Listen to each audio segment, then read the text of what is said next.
the alien. In the grim darkness of the far future, there is only war.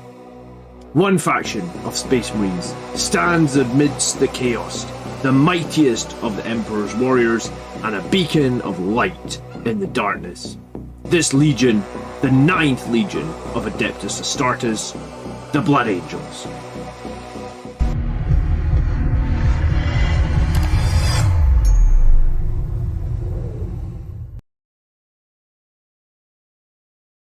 Hello, good evening everybody. How is everybody tonight? Let me see if I can get the chat up on the screen. I see all you guys waiting for me. Sorry I'm a few minutes late.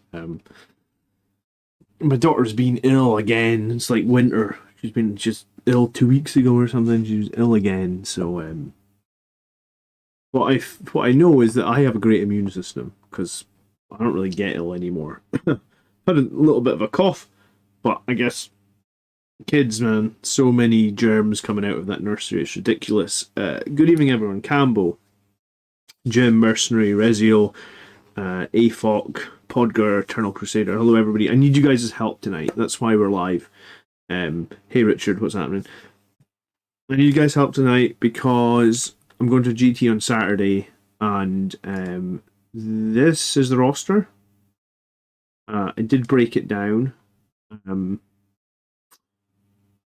Let me see, we've got Chaos Knights. Chaos Knights I've never played in 10th. Grey Knights I've never played in 10th.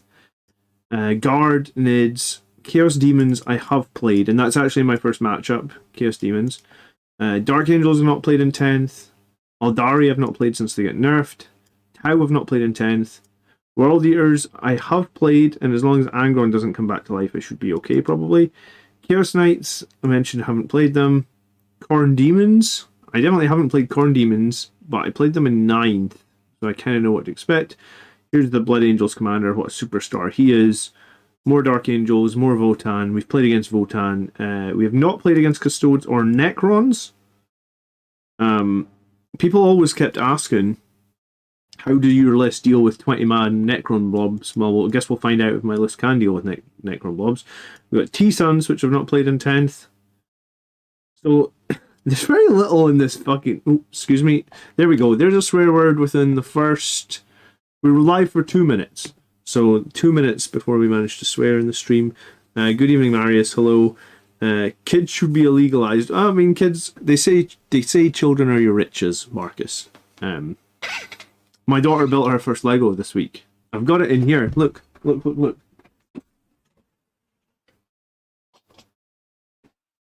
had to keep it in here so the 1-year-old doesn't choke on it, but we built a Lego car. You have no idea how frustrating it was watching a 2-year-old build this. It literally took like, I don't know, it took like an hour to build this Lego car. I had to bite my tongue because how long it took to build this bloody car was ridiculous. Anyway. Yes, so lots of lists that I haven't played against. I've played against Nid, like, if we count how many I've actually played, I've played Nids. I've played Guard. I've played Votan. I've played Eldar. I've played World Eaters, that's 5. So I've only played against 5. There's 24 people going. There's a bunch of doubles though. So I would say that maybe I get like a third. I've played against a third of the armies here. So this doesn't bode well for me. But what it does bode well for me is, because I was saying this to Matthew. Matthew is one of the best Necron players I've ever played against. And he's at the tournament. And I was also saying it to Gav. I don't know if you guys know Gav. Gav wins pretty much every event. I'll be surprised if he doesn't win this one or do very, very well. I think he's won this tournament once when I was there and came second. And I think the other time Matthew won and Gav came second, something like that. So basically Matthew and Gav fight for first and second. I need to split them. I need to try, but I don't know.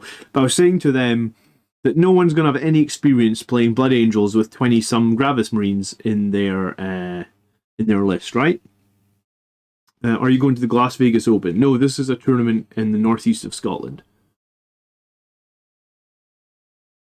And in the Guard list and the Nids list I played were probably not typical lists. Yeah, so my experience...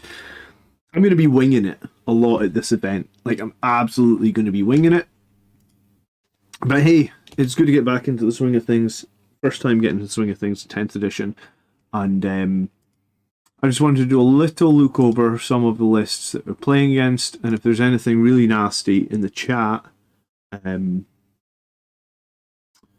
there's anything really nasty that I need to know about, then you guys can tell me. Oh, Campbell wants to know what my list is. Right, well, we can start there. Apparently they've put ads into Wikipedia now. What the hell?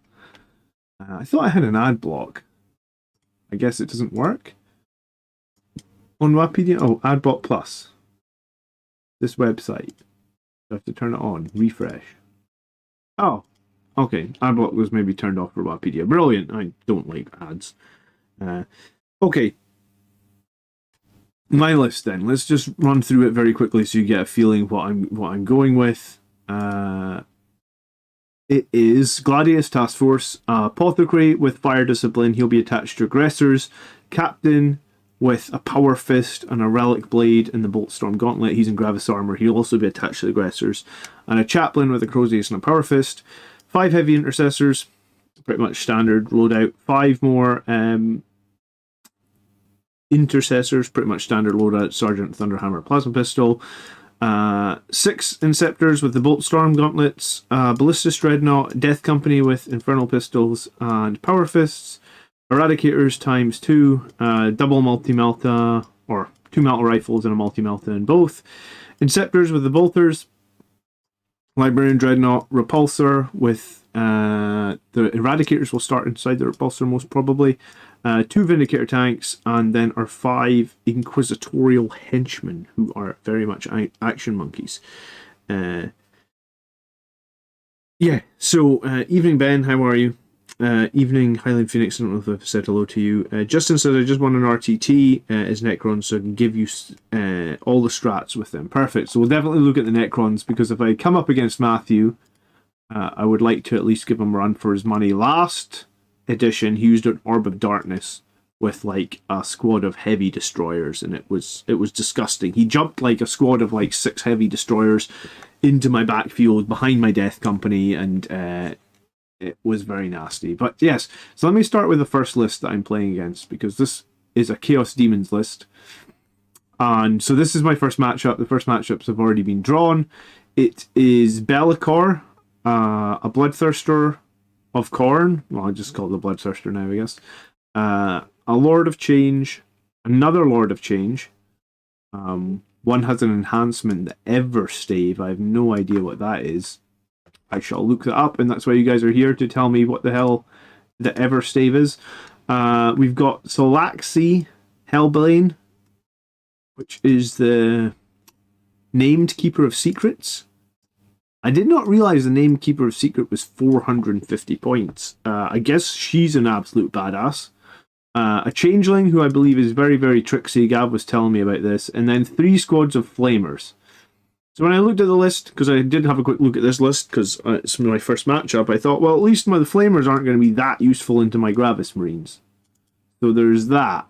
So I actually don't even know how many shots Flamers get now. They're strength 4, d6. Do they still have to roll to hit? Is a group of 4 henchmen legal? Yes. I think 4 is the smallest size. You can have 0 to 4 henchmen. Flamers, I guess they're back to all hits, d6 shots, are they? Strength 4 minus 1, 1 damage, so a squad of 3 Flamers is 80 points. Is that right? Yeah, 3 Flamers. I guess they've removed the points cost from Wikipedia. That's annoying. Unless I'm not seeing it somewhere. Oh, here it is. 3 points. Yeah, okay, 80 points. So an average of about 10 shots. 10 strength 4 shots are not that scary against a Gravis Marine, actually. Statistically, that probably only does like 1 or 2 damage to the Gravis Marines. Okay, so the Flamers, if I can take out the Flamers, it also means if the Flamers are holding a side field objective, Flamers are T4 with 3 wounds, 4 up Invan. I was going to say, statistically, how many Flamers get killed from a squad of Inceptors arriving from Deep Strike? 9 shots. wounding on 3s, 2 damage each.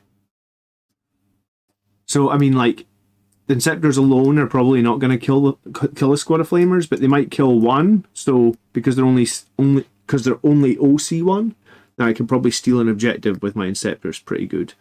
The Everstaff gives your Lord of Change ranged weapons +1 strength and +3 inch range, doubling those effects while you're within the Shadow of Chaos. Oh, nasty.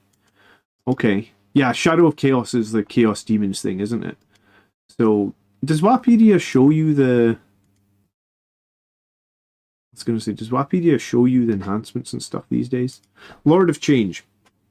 I did know the Lord of Change had, like, pretty good psychic, right? 9 attacks, hitting on 2, strength 9 -2, D3 damage. It's quite interesting, actually, how much... So we potentially get an extra 6 inches on the smite. Shalaxi is the issue. Do you think I should just nuke Shalaxi? Would that be the best plan? I don't know if... I was going to say, I think if I put all my shooting into Shalaxi, I can kill him and run round, right? Real Evil Genius says, the biggest thing with demons is keeping track of their shadow areas because they can change from phase to phase, so properly checking screening is necessary. Yes, because if the shadow... They can deep strike within 6 inches on the shadow, right? Wipe the Flamers to reduce the scoring. Yeah, I mean, I think I probably will wipe the Flamers anyway. What fent am I going to? Scottish Takeover GT13, this one. I also was going to post on my Twitter on the weekend, so if you want to follow, I'll try and post some of my scores and stuff. Many are considering demons the worst faction at the moment. Probably can spend less time brainstorming about them. Yeah, I think the thing with the demons is just going to be... You know, when you've got toughness 10, 20 wound models with a 4-up invan and a 5-up feel no pain, right? It's just kind of like when you're playing against knights. No Death Guard in the tournament, not today. You just have to wipe them. Like, if you leave them alive on low woundage for too many turns, that will lose you the game, I guess. It's not many models, though. What, 3 squads of Flamers and 5 Greater Demons? 1, 2... 3. Oh, 5 Greater Demons. Let me just see what the Changeling does, because I have no idea what the Changeling does, actually. I think he can do some shenanigans. It might be worth putting the Biologist in the Eradicator squad for this matchup. I suppose I never thought about that. My characters... Although in my head I've decided where my characters go, I can... It's not written down anywhere, I guess, so you could move your characters between battles in a GT. I never even thought about that. Shalaxi is the best unit. Shalaxi will arrive via deep strike, probably. Yeah, I mean, regardless of where Shalaxi arrives, I could probably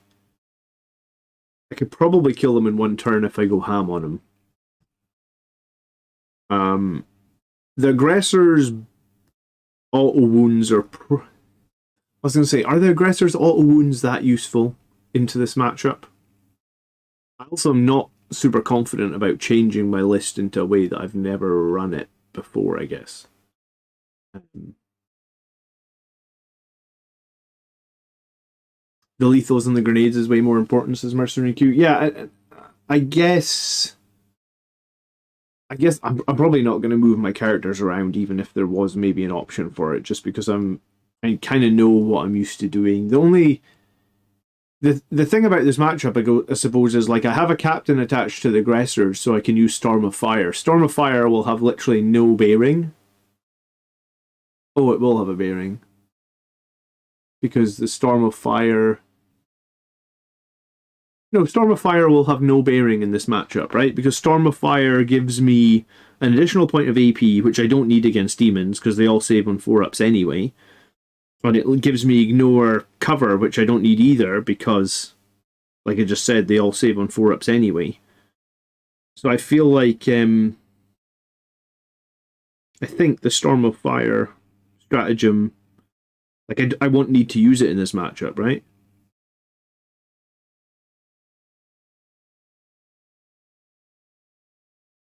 Storm of Fire. It gives you Ignore Cover and gives you an additional point of AP. Yeah, so I should never need to use Storm of Fire. And what that means is that Captain can use maybe Armor of Contempt every turn on the aggressors for free, because there's no advantage to playing Storm of Fire, right? And then the other thing, I suppose, is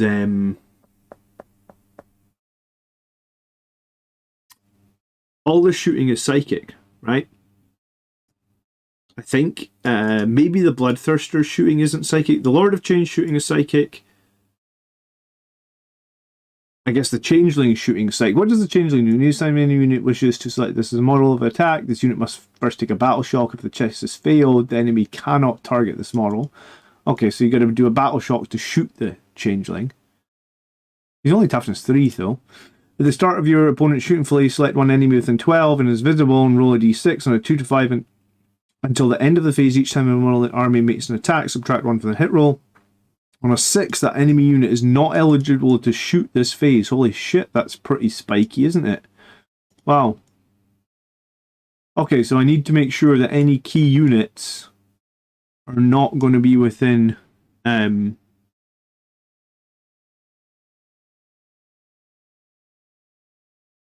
not going to be within 12 of him, or potentially you can just stop them shoot.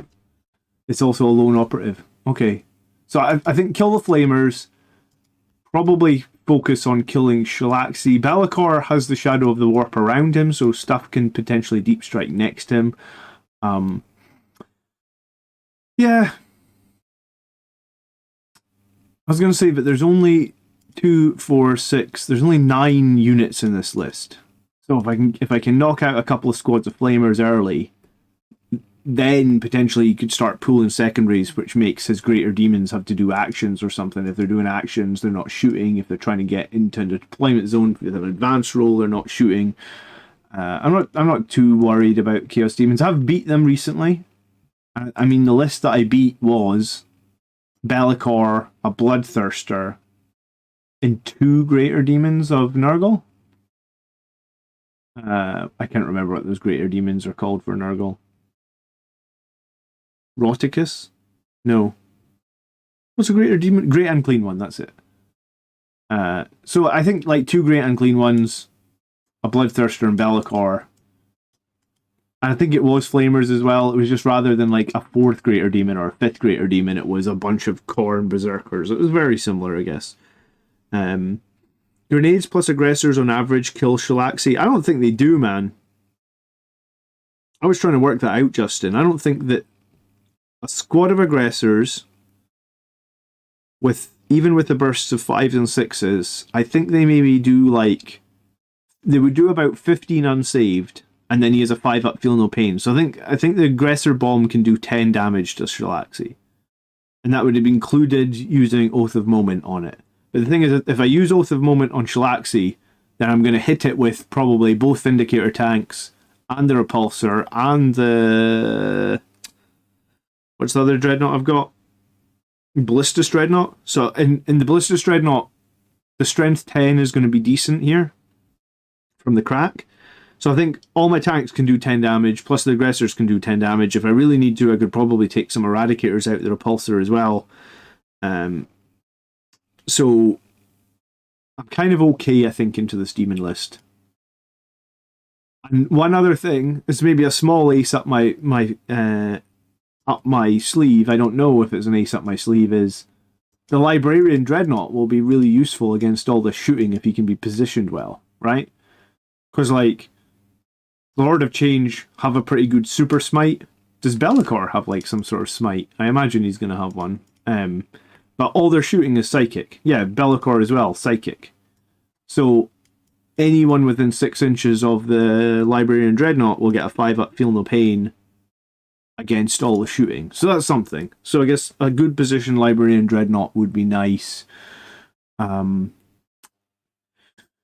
okay. Does anyone care what list we look at next? Is anyone leaving the stream soon and wants me to look at a specific list? I think the ones we're going to have to look at are Chaos Knights, Khorne Demons, Custodes, Necrons, Thousand Suns, Grey Knights. Did I say that already? Dark Angels. You know what? We'll look at some of the Dark Angel lists. I played this guy, Chris, at the last event. I think I played him at the team event. And he's got a pretty strong Dark Angels list. I'm expecting some meta stuff here. We'll look at Necrons next, okay, Campbell? Judge Shalaxi still have the ability that prevents units from flying from falling back. I didn't read that on our datasheet.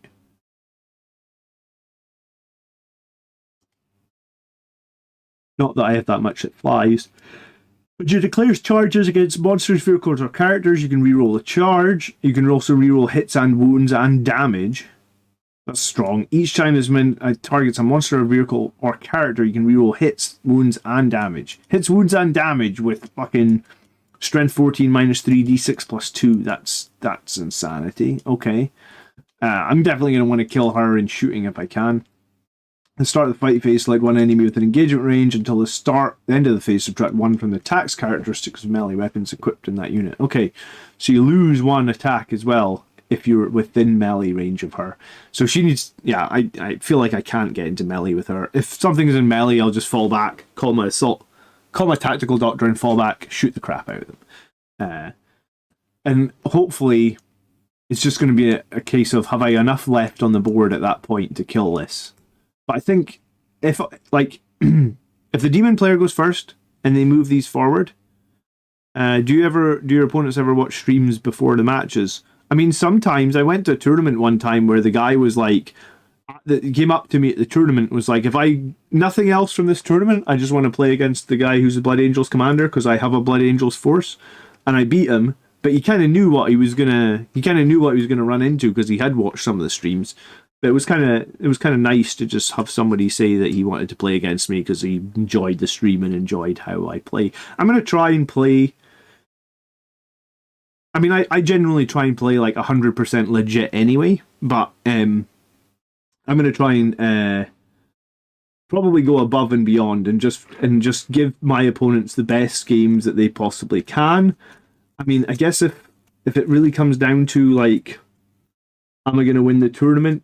Maybe I want to remind my opponent about something, but I'm gonna try and be an ideal opponent because I like it when you go to tournaments and you play against really fun and fair people that pride themselves on being legit. So that's what I'm gonna do as well. And if you don't do that already, you should do it because when you come up against people that you play play super legit like that, it's just a more fun game for anybody. You know, like if. It could be the simplest thing. Like, if you measure to an objective and you guys are 6.0001 millimeter away from the objective, but you feel in your mind, you know, like, you could move it forward that other 0.001 of a millimeter and no one would know, but, like, trust me, it's better if you're just legit. Hold yourself to the standard you'd want to play against your opponent, and then everyone will have a more fun game. I've got the sportsmanship from this tournament from last year, so... It would be cool to win it again. I don't know if I can, but I've got the sportsmanship award from last year. Yeah, okay, so Shalaxi is nasty as all hell in melee. Need to kill... I mean, it's pretty good psychic as well, actually. Sustained hits 3 on our hazardous fight, on our hazardous shooting. I noticed one of the Lords of Change can have sustained hits as well. So it's a good amount of strength 9 firepower coming out, and it is all hitting on 2s. Okay, Dark Angels.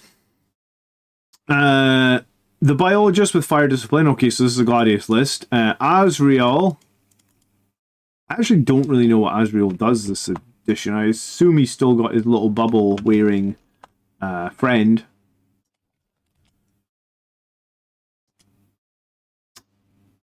Azrael, while this model is in a unit, they have sustained hits 1. At the start of the command phase, if this model is in the battlefield, you gain 1 CP. Holy crap!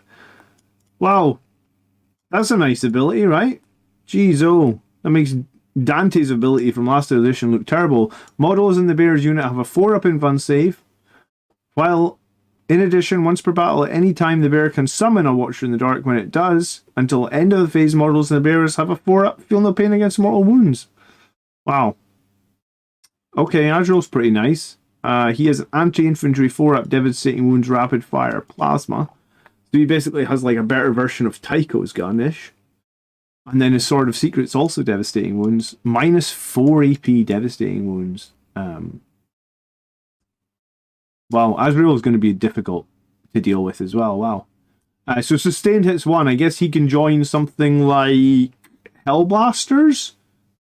You can join Sternguard, Inceptors, Infernus, Hellblasters, Bladeguard, or Assault Intercessors. And that's just weapons. So that's melee and shooting. Sustained hits 1. That's really strong. How many points is he? 105. Wow. He's 105. Why is Dante 125? What? He's 105. Dante's 125, right? 120. Still. Dante gives you a fucking battle shock. And like a +1 to hit. This guy gives you a whole unit. 4 up Invan, 4 up Feel No Pain, 1 extra CP a turn, sustained hits 1. Well, I know which Chapter Master I would rather have. He only moves 6. So, put him in a fucking Land Raider. Jeez, oh. He doesn't even need to be in a Land. Put him with 10 Hellblasters. Sorry, let's go back to this list. Okay, Azrael. Captain Terminator armor with Artificer armor. Isn't Artificer armor a 2 up, 5 up save? Oh, is that 5 up Feel No Pain? Okay, I guess if you want to give a captain a 5 up Feel No Pain, I don't know if I rate that as a pick. Maybe just a few points left at the end of the list. So you've got 6 aggressors that are with the biologist. That makes sense. You've got a squad of assault intercessors and jump backs. A couple of plasma pistols. You've got Ballistus Dreadnought. You've got Deathwing Knights. Is that 5 Deathwing Knights? I'm just going to look at Deathwing Knights just to get a refresher. I'm not really sure how strong their melee is in 10th edition. Deathwing Knights. So the toughness 5, 2 up, 4 up is expected. 4 wounds a model. And what did he have? The flails. 1 flail, 4 maces. So mace is strength 6 -1. Oh, 3 damage. That's pretty tasty. The flail is devastating wounds sustained hits 1. Okay, I mean, I might just go for all maces in that case. Once per battle, at any time, this unit can summon the Watcher of the Dark. When it does, it gets a 4-up Feel No Pain against mortal wounds. That's a really nice ability. Each time a model from subtract 1 attack, 1 damage. Okay, so they're 4 wounds -1 damage. Jeez, okay, those are going to be pretty nasty, some Terminators. They're kind of expensive at 235 points, but toughness 5, 4 wounds, -1 damage, 4 up Feel No Pain against mortals once per game. Pretty deadly in melee, but no shooting what to speak of. Okay. Surfsong says Azrael is way better than Dante. Yeah, I mean, I deemed that. I got that from reading that for like 1 second. Why Dante in those 2 comparisons, Dante should at least be 105 points, if not cheaper, honestly. Azrael can join Bladeguard veterans, Mephiston can't. Yeah, it's a bit silly Mephiston can't join Bladeguard. I don't really know the think behind that. So just 5 Deathwing Knights, then there's your 10 Hellblasters. So I think your 10 Hellblasters are most likely with Azrael, so that they have a 4-up a 4-up Invan save, and they get sustained hits 1 on those Hellblasters. You've got Inceptors with Plasmas ×1 and Bolters ×1. Okay, you've got an Infiltrator squad, I guess, so you can't get shenaniganed on. You got a Redemptor Dreadnought. You've got 2 Scout squads. Bolters, Snipers, 3 Scout squads. And the Callius Assassin. Oh, interesting. Okay.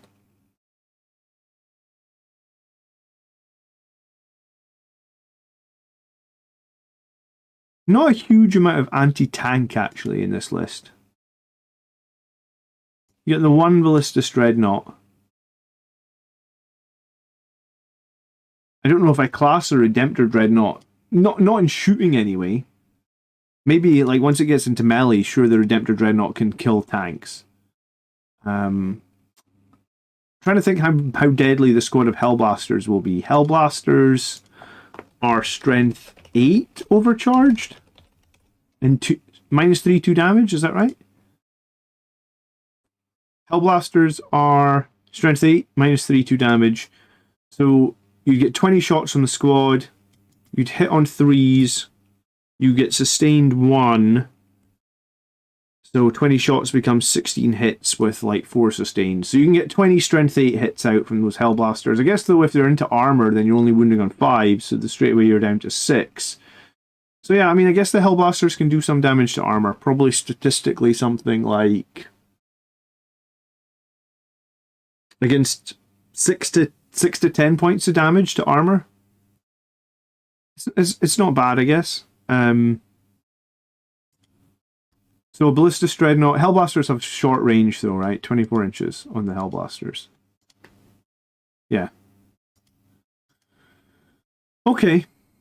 I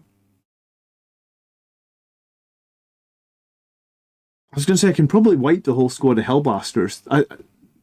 The way to deal with this list would be the Dark Angels list doesn't quite pass my seal of my approval. If I play this Dark Angels list, I would try and use my aggressors with their teleport, I think, to teleport in potentially to Bolter Discipline the Hellblasters. I think that's the unit I'm most worried about. I think if he loses the Hellblasters, and then I can maybe mop up the Ballistus Dreadnought with like my las cannons and my Vindicator tank, and he doesn't have a whole lot except melee that can do. And I mean, Deathwing Knights are not going to get in melee with me because they move 5 inches. I suppose he could advance and charge with Gladius. Okay, yeah, I mean, the Dark Angels isn't bad. I wouldn't say it's the strongest Dark Angels list. I think I've played against worse. I think there was another Dark Angels list, right? So let me just check. Hold on. I'm tangled. My foot is tangled up here. Dark Angels. Yeah, Carl. Last edition, or last STO, Carl took a bloody crazy list with like 50 Terminators or 60 Terminators. Like, I swear to God, his list was nothing but Dark Angels Terminators. Let's see what he's got this time. I like Carl a lot. He's a good guy. He would. I've never actually played against Carl, but I would give him my sportsmanship probably because he just comes to have fun. Okay, so a Terminator Captain, Chaplain, a Deathwing Strike Master. I'm assuming this is just some sort of Deathwing Terminator. I have no idea what a Strike Master is. A Lieutenant with Combi Weapon, Intercessors, a Deathwing Command Squad, 420 points. Deathwing Knights, 470 points. He's changed his list, so he's got 2 drops of Inceptors, 2 drops of Infiltrators, a unit of Scouts, another Calidus Assassin, and a Vindicator Assassin. Okay, so it's only 1,000 points of Terminators this time, or 900 points of Terminators, and then 400 points of Terminator characters. Oh, and Wapedia's decided it's not going to work. Would giving Dante the biologist ability on top of a melee buff fix him? I don't know how they fix Dante, man, honestly. I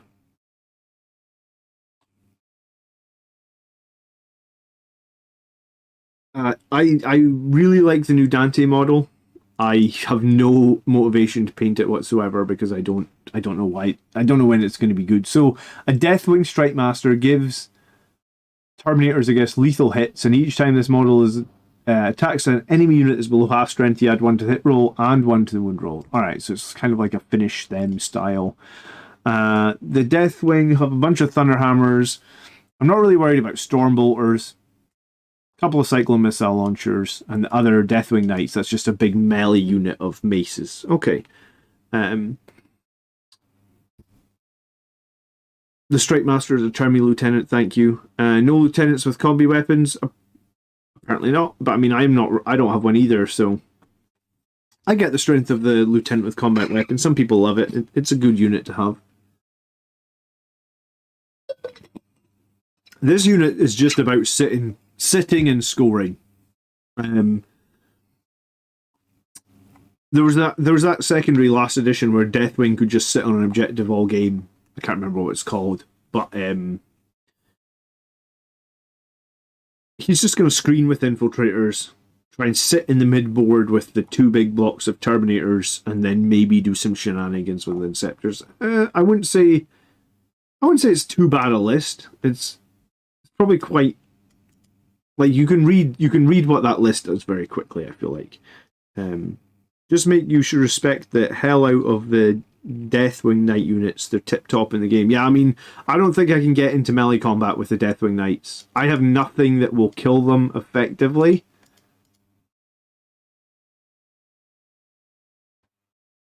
Because they're 4 wounds minus 1 damage. Yeah, I've got nothing that's going to kill that effectively. Like, the only thing I could have had that would have killed that effectively, I guess, would have been the Centurions, and because they're infantry, the Centurions don't get their sustained hits against infantry. So I got no 3 damage in melee weapons. I've got none. Power Fists are going to do nothing to them, I feel like. Like, I was going to say, my Death Company would get about 20 attacks total. Full rerolls, so maybe, like, best case 15 hits, wounding on 3s, so 10 wounds. So potentially the Death Company with all Power Fists do kill 1.5 Terminators. Like, it's really bad. Stubborn Defiance, that's the name of it, Campbell, yes. So I've got nothing that can deal with the Deathwing Knights in melee. I would have to be shooting them. Do you know what grenades would be good against them? But I guess maybe they would do more. They would use their mortal wound protection. They're going to be.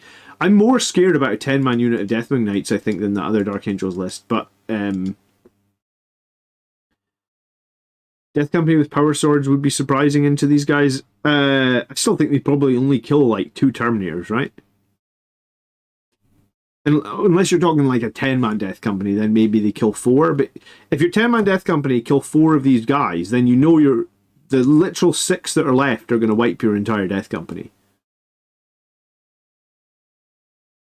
So yeah, you're right. I need to respect the Deathwing Knights. Whatever objective, they only move 5 inches, so whatever objective they're on, that's theirs. I'll just let them have it. I'm not gonna mess with them. They are in the Vanguard attachment. Huh. I don't know why that makes them strong. Oh, I guess they're going to be -1 to hit, and they're going to get cover as well, right? Devastating wounds would be good. I mean, but we don't have any 3 damage melee weapons, Rezio, so your Thunderhammer, which gets barely any attacks, and also only hits on 4s, is only going to do 1 damage with devastating wounds, right? He'll be infiltrating the Knights. Yeah, I just have to avoid them. Absolutely. I mean, that's a cool idea to infiltrate that big. I don't know how I kill them. The only saving grace there is that they only have melee weapons, and I just won't get in melee with them.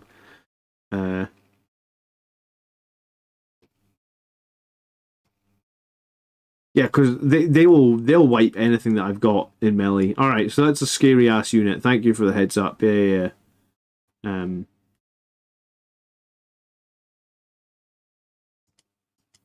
Yeah, that's a really scary unit, actually. Probably more scary than I gave it credit. That's why you guys are here, because I probably wouldn't have given it as much credit, but it will wound basically Gravis Marines on 3s and regular Marines on 2s, and it'll just do so much damage because it's 3 damage.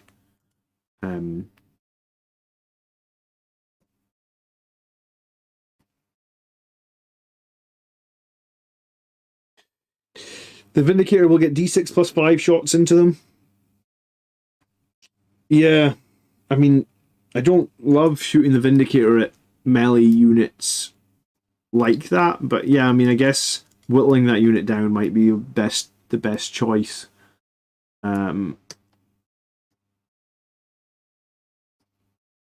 If I do deep strike my aggressors 18 inches from them, you could armor contempt them too. Yeah, you could make them crazy survivable. So if I deep strike my aggressors 18 inches from them, I can probably do somewhere like 20 wounds from the aggressors, I guess. So probably like the aggressors plus the vindicators. If I shoot my whole army into them, I can probably do like a good chunk of damage. Probably kill 80% of the squad in one turn, and that might be enough to win the game actually just there. But yeah, in melee that's a horrific unit to be aware of. Okay, someone wanted to look at Necrons left. Necrons next. What did I say? Necrons left. Alright, Necrons. I definitely need some help here, guys. The last time I played Necrons was playing Matthew at an event. I think it was like March, end of 9th, and he did beat me. And if I play him at this event, and in that event, I could have won the game because that was when I was using Rabute Gilliman, and I kept Rabute back one extra turn because I was worried Rabute was going to die. And then when I eventually did send Rabute out, he killed in one turn from full health. He killed the Silent King. He just used the Emperor's Sword, spiked a bunch of 6s, and did like 12 mortal wounds. It was gorgeous, but if I'd done it one turn earlier, I would have won the game, right? So Justin says this Necron list is nasty. Okay, how do you know? Because I only just opened it. Hexmark Destroyer, Locust Lord, a Lord, and a Technomancer. Then a Canopec Tech. I don't even remember how to say that. Canopec Tech. I'm going to say a Reanimator, a Scarab Sword, a Scarab Swarm, a Crypto Thrall, a Doomsday Arc, another Doomsday Arc. These destroyers were the bane of my life last time, so it's like a 6-man destroyer squad. They only got Gauss cannons though, but they will probably be attached by heavy destroyers. Maybe it was the heavy destroyers that was a problem last time. Quite a lot of destroyers here. Destroyers. You can have destroyers in squads of 1. Okay. Heavy destroyers, heavy destroyers, heavy destroyers. And then the Lich Guard, they're like your Blade Guard type guys with the shields. And then Tomb Blades. I don't even know what a Tomb Blade looks like. I'd have to Google Warhammer Tomb Blade to know what the model looks like. I don't even know if I've played against this. What the hell is this thing? No, I can't remember last time I seen one of these on the tabletop.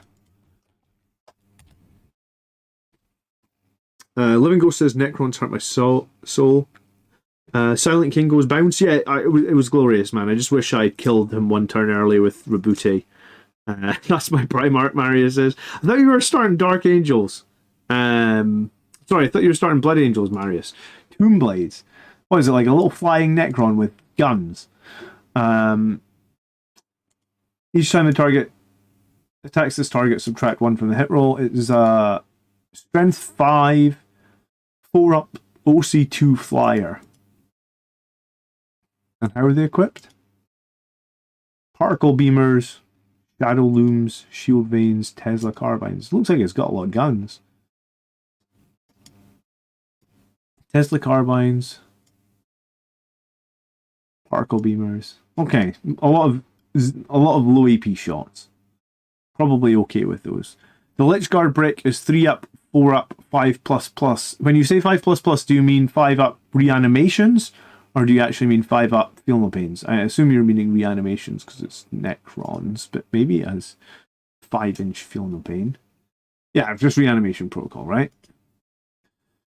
The Lich Guard are 2 wounds per person. I mean, I can deal with 2 wounds. It's the 3 wounds with -1 damage that's the problem. While noble models lead this unit each time a target in this unit, subtract 1 to the wound roll. Oh, I've got Power Fists on my Death Company, so I could wound these guys on 3s even with the -1. They're like the Necron bikes. Thanks, Rez. The matched Lich Guard brick, the Reanimator, the Lord, and the Technomancer and the Thralls are one big unit.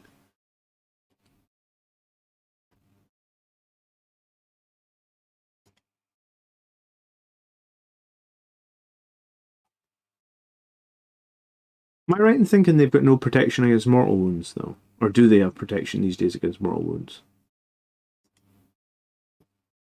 And what? And are heavy? Do I need to worry about heavy destroyers this edition? Like, are they really genuinely quite strong? Or are they? Because what happened last edition was Orb of Darkness with heavy destroyers, and does, I never even noticed. Did this list have an Orb of Darkness? Does the Orb of Darkness still exist?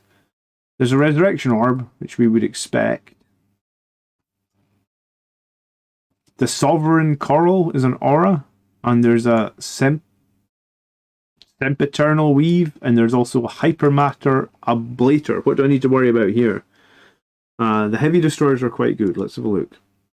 Gauss Destructors. Oh my, strength 4. Flat 6 damage?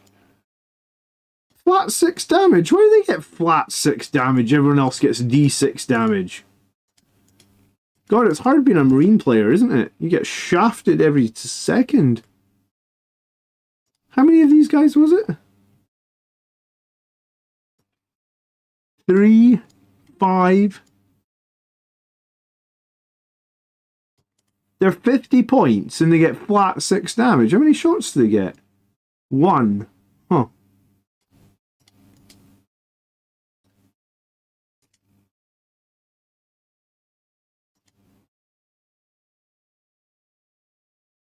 Each time a model in this unit makes an attack with Exterminator against this infantry unit, reroll wounds of 1. Each time the model makes an attack with a Gauss Destructor, reroll wounds of 1.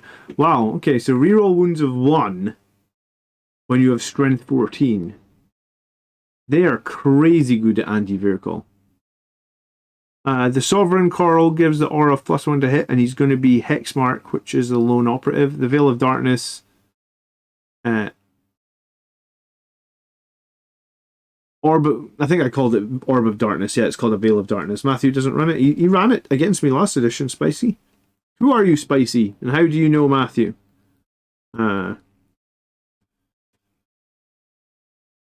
The regular destroyers have lethal hits, and the Attached Lord gives them crits on 5s, so lethal's on 5s. The Lord with Enhancement will make the LG -1 to hit and shooting, count as in cover over 12 inches, and they have -1 to wound if the Technomancer and the Thralls. Okay. So -1 to hit and -1 to wound, and count in cover. I mean, I guess the Lich Guard are going to be the aggressor's target, right? Because -1 to hit does nothing to the aggressors, and -1 to wound does very little to the aggressors as well, because with the aggressors, we're just fishing for 5s and 6s. That's how the whole unit works on 5s and 6s. And I guess because it's blast, the grenades would get 2 extra shots minimum. So it would be 66 plus 66 plus 18. So I would get, on average, about 60 shots against the Lich Guard. Yeah, I mean, I think I can probably kill the Lich Guard. I think the aggressors can probably do pretty well at wiping the Lich Guard. The question is, do I need to be wiping the Lich Guard? Because those heavy destroyers look nasty as shit. You think... So what's the trap? Serenade says, that's the trap. You need to kill everything else. What's the trap? The destroyers or the Lich Guard? What else is in here? Doomsday Arcs. Are they still swingy as all hell, or have they got good now? Because they used to always get like D6 shots and D6 damage, which realistically resulted in them doing no damage. Doomsday Cannon and the Gauss Flare Flight Array. So the Doomsday Cannon is much better than it was, looks like. D6 plus 1 shots. Strength 15 -4. Flat 4 damage now. Wow, okay. If it stays stationary, it gets devastating wounds on its cannon. Wow, man. Where are Necrons in the meta? That sounds good.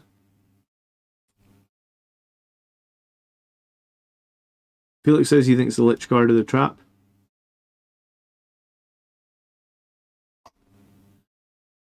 Spicy says, I find if you kill their scoring units and ignore the Lich Guard, you have a chance. Ignore them, kill everything else, and outscore them.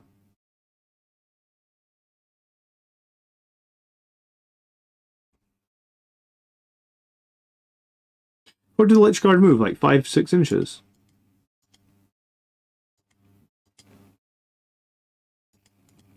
Doomsday Arcs seem good now, though, huh?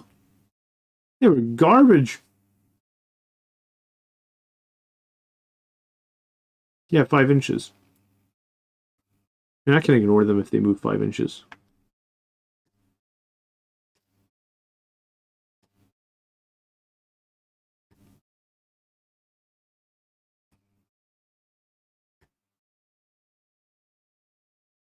The Lich Guard's defense is not really that good either. Yeah, okay. Alright, so maybe the Lich Guard just have to live and we try and kill... That's tough though. Like, I'm worried about the heavy destroyers. I'm a bit worried about the Doomsday Arcs as well. What do they statistically do? So they're a bit like movement 9, toughness 9, 14 wounds. They're a bit like a Vindicator tank, aren't they? Maybe even better than a Vindicator tank, because it's more AP and it's flat 4 damage. I mean, I would bite your hand off for flat 4 damage on a Vindicator tank, right? And it's 72 inches. It's not like you're going to get close. D6 damage and D6 was a nightmare, yeah. The Necron player rejoiced when they changed the arts damage from D6 to flat 4, yeah. I mean, give me flat 4 in my las cannons or any of that. I don't want D6 plus 1. It's super unreliable. So Necrons, both anti-tank weaponry, are just like flat 6, flat 4. You don't need to roll dice. You just get reliability. What's all that about? So it's a squad of Tombblade, Lich Guard, 3 squads of Heavy Destroyers, 3 squads of regular Destroyers, 2 Doomsday Arc, Crypto Thralls, 2 Scarab Swarms, a Reanimator, a Technomancer, a Lord, a Locust Lord, a Hexmark Destroyer, and a Hexmark Destroyer. What? I'm actually not really sure what a Hexmark Destroyer is either.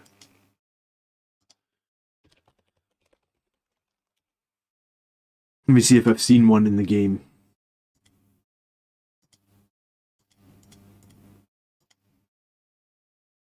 Yeah, I do remember this guy with the 4 guns. It's been a while since I played against one. What does it do? 110 points. The Reanimator gives every unit with the D3 additional reanimations within 12 inches. Yeah, I hate all the reanimation stuff. It always keeps one unit in the game or something like that, and it really screws you over, doesn't it?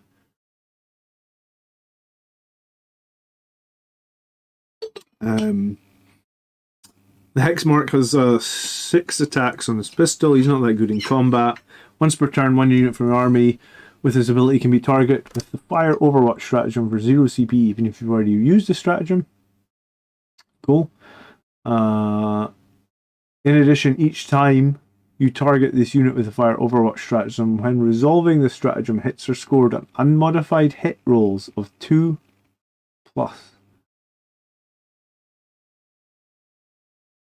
I was freaking out for a minute. I was thinking, what on earth does this guy attach to? Nothing. Thinking if he can attach to something, that's going to be super crazy. No, he just can score Overwatch on 2s, but it's just a strength 6 pistol. Fine. Each time an enemy unit targets a Necron unit within 3 inches of the model with ranged attacks, after the enemy unit has shot, this model can shoot. Okay, so if you shoot anything near them as well, they'll shoot you back. Gloctopus, yes. Okay, right. I remember fighting against this guy before. Is he that strong?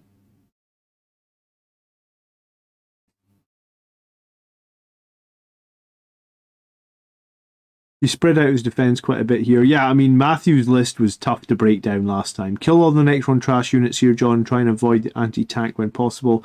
And keep in mind the Doomsday Arcs are kind of tough. Yeah, I mean, they're going to be very difficult for me to take out. Just because their 72-inch range is going to mean that you can sit them anywhere and make it difficult for me to get to them. I wish Space Marines had something like this. I mean, like, when you compare a Gladiator Lancer to this, is this better than a Lancer? Sure does a lot more shots than the Lancer gets, that's for sure. I mean, technically it can do more damage than the Lancer. I guess the maximum damage a Lancer could do would be 18 at this sort of range, whereas this thing could do 28. If my math is right, 7 times 4. Yeah, that's 28. He's a lone operative too. Okay. Yeah, the Necron game's going to be tough. So, can the heavy destroyers be teleported though? Because that was what messed me up last time. He teleported like 6 regular destroyers and the heavy destroyer into a really obnoxious position. Once they're on the board, they're on the board. Or is there a way that they can be teleported?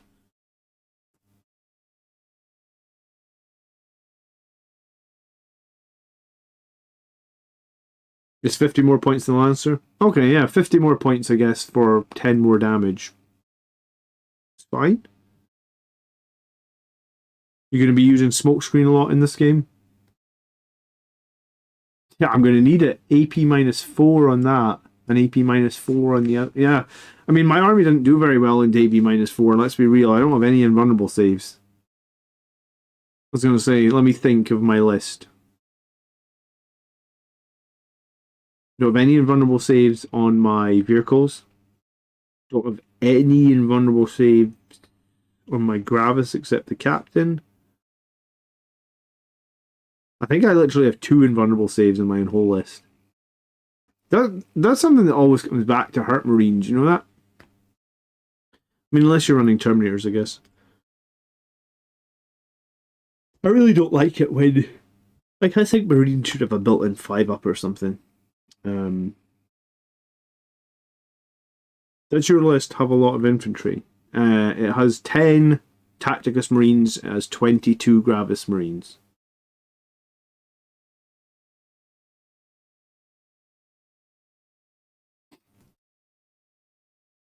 So you can reserve the destroyers, but he's not going to be able to teleport them around. That's something. Okay. Okay. And regular destroyers, I didn't look at those. What's the cannon on the regular destroyers these days? Strength 5 -2, 2 damage. Okay, yeah. I'm actually pretty, like, Strength 5 stuff is actually pretty bad against me. Because I've got most of my list is Armor or Gravis, right? Yeah.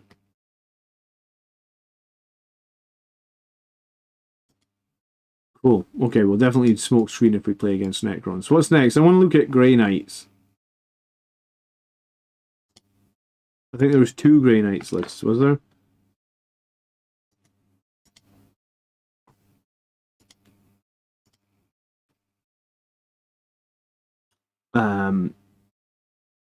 There's going to be shenanigans in the Grey Knights list, no doubt, right?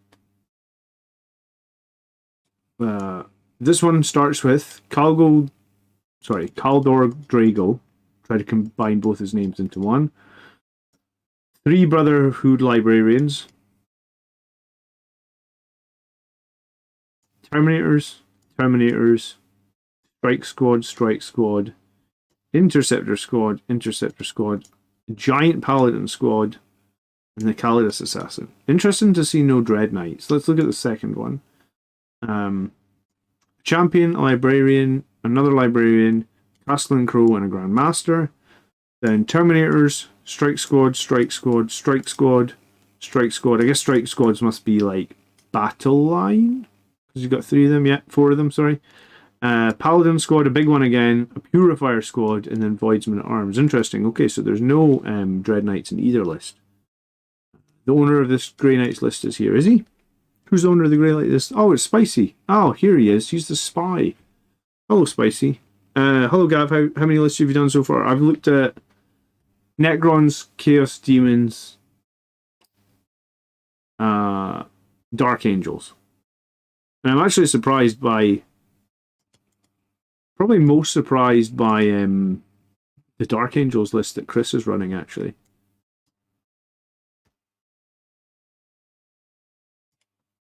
Okay, so Spicy then, you're here in chat. Tell us why this list is good. Tell us all your gotchas, tell us everything. I don't actually really know. The thing I've heard, and I don't know what truth this is that apparently Grey Knights struggle against vehicles. Brotherhood Librarian, let's have a look. Oh, this is 9th edition rules, that's not going to help me. 10th edition rules. Brotherhood Librarian. And then that'll load up the Grey Knights page. I want to check out this big 10-man Paladin squad. Oops. The Purifier squad. Purifiers are flamers, right? So I'll just give it a second while it loads. Is most of the audience tonight from the tournament? I mean, it could be some people. Hey, you're welcome to come to the tournament at Highland Phoenix, aren't you, in Scotland? Alright, Brotherhood Librarian. While this model is leading a unit, have a 4+ feel no pain against psychic attacks. So I don't really have any psychic attacks, so it doesn't really matter to me. I got one, I think. Yeah, I got one in my list. If you're shooting phase, you can select one enemy within 18 inches and visible to the Psyker, roll a d6. On a 1, the Psyker's unit suffers d6 mortal wounds. On a 2 to 5, the enemy suffers 2d3 mortal. On a 6, the enemy suffers 2d6 mortal. 2d6 mortals! Bloody hell. He's got 3 of these, so they can all use it, can they? They don't have the caveat like Blood Angels, where only one Dreadnought can use the psychic thing a turn. Wow, so this thing... I really kind of hate it when Games Workshop make rules that can swing 12 mortal wounds multiple times in a turn, but okay. For Grey Knights, you need to know they can teleport up to 3 units every turn. They have a 3-inch deep strike strat. The Librarian pumps out mortal wounds, and they have a reactive movement strat called Mists of Demas you need to read on. So we need to read the reactive movement strat. Okay, I'll do that in a sec. Hopefully I can get that up. And I want to read the Paladin squad because there's 2 massive Paladin squads and also Purifier squad. And Strike squads used to be pretty darn good. I feel like they used to all have power swords, so I'm interested to see what they have now. Well, it's Nemesis Force Weapon, Psychic. Yeah, it is still good. Strength 6 minus 2 damage. These guys have more strength than Sanguinary Guard. If you control an objective marker in your command phase, then they become sticky. Okay, so each Grey Knight will have a Stormbolter, I imagine, and a Nemesis Force Weapon. The Force Weapons are good, man. Really good. This tournament is in Elgin, Marius, so not too far from where you are in Aberdeen.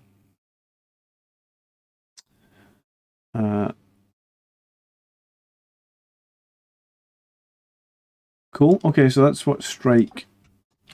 Paladin Strike Squad. So these are your Terminators. Each time an attack targets this unit, if the strength character's attack is greater than the toughness of the target, subtract 1 to the wound roll. So anything above T5 is -1 to wound. That's pretty useful. And it was a 10-man squad. 10-man.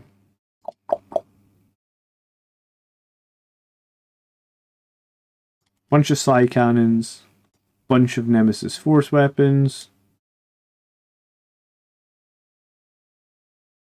I think it's 5 Psy Cannons. Psy Cannons are strength 8 -1 2 damage. Okay, yeah, I mean, not great against vehicles, but good against pretty much everything else. A bit like auto cannons, I guess, the Psy Cannons. The Force Weapons are the same. Very good, considering they hit on 2s. Yeah, very, very good, actually.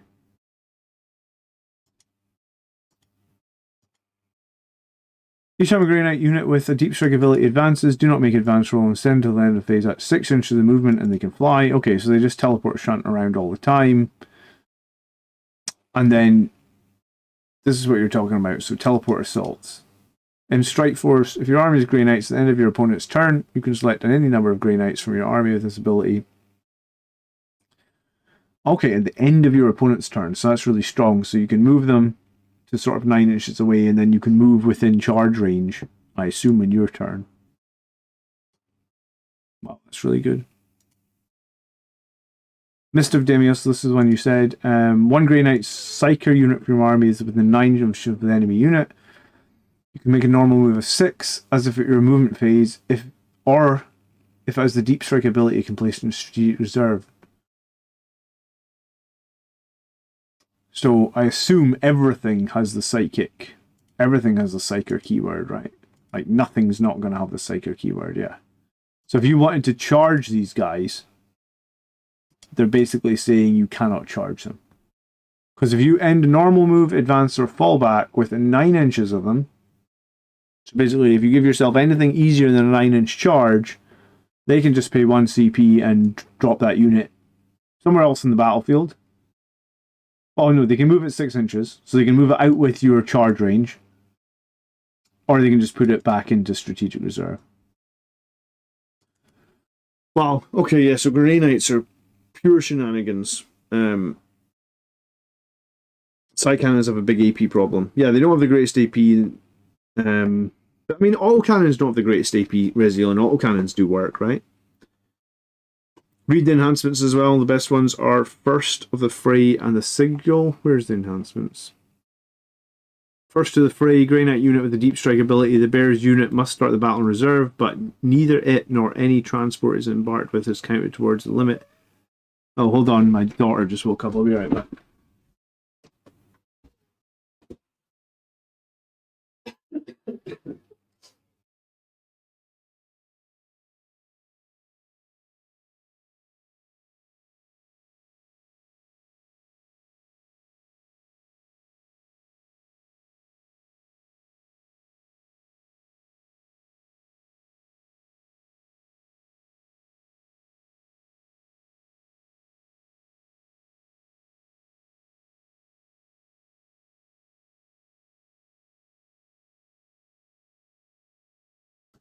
I was going to say, this is so much information that's going to overload my brain as well. I'm not going to remember any of this, am I?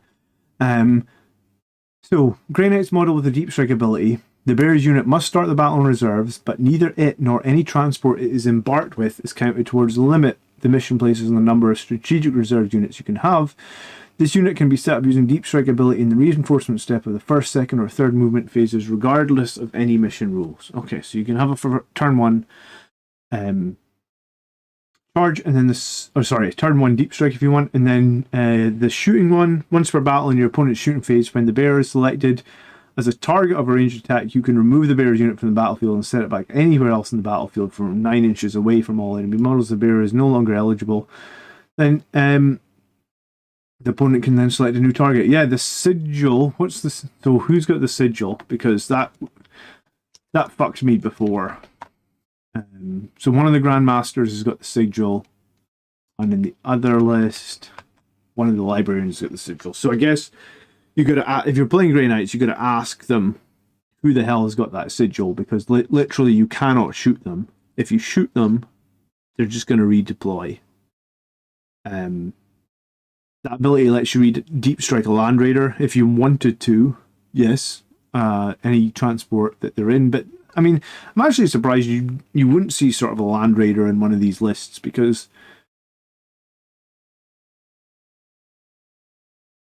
the Paladin Incinerators. Hold on, what's the stat on the Incinerator? Strength 6 minus 1/1. Yeah, I mean, I don't see how they kill vehicles. I guess they kill the vehicles with their Brotherhood Librarian Mortal Wound Bombs. Is that it?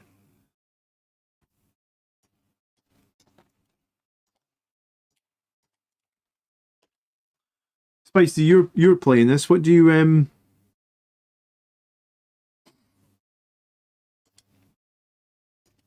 how do you deal with vehicle heavy lists?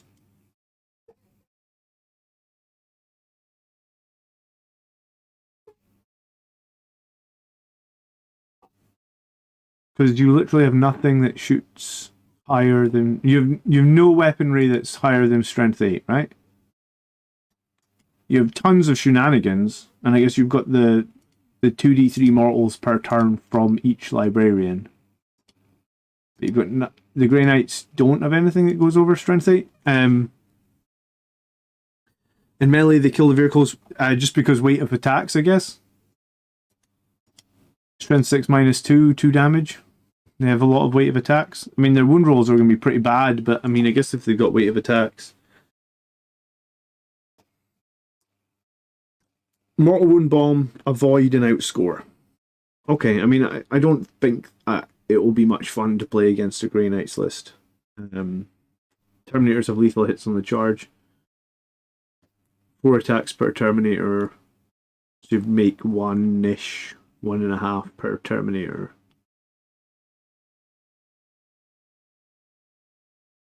Yeah, I think the bigger problem will be that they just avoid fighting you. You won't be able to charge them. This would be Grey Knights would be like a really difficult. If I was playing Sons of Sanguinius, this would be a really, really difficult matchup, I feel like. Because strength 6 minus 2 damage is going to eat all the Sons of Sanguinius models alive. And they're just way too tricksy for Blood Angels to be able to pin them down, I feel like.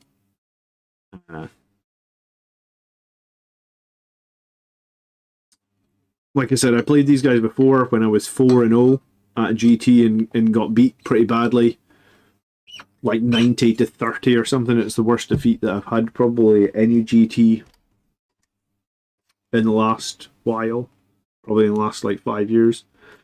They have a strat for devastating wounds and melee.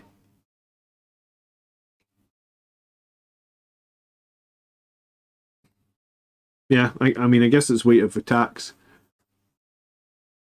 What's wrong with Dread Knights? Are Dread Knights? Because it used to be Grey Knight players took a lot of Dread Knights, right?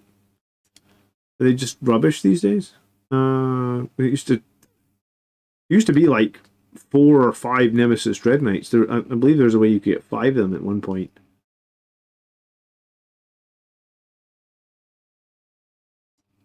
I guess they... Yeah, I guess they don't have any good shooting.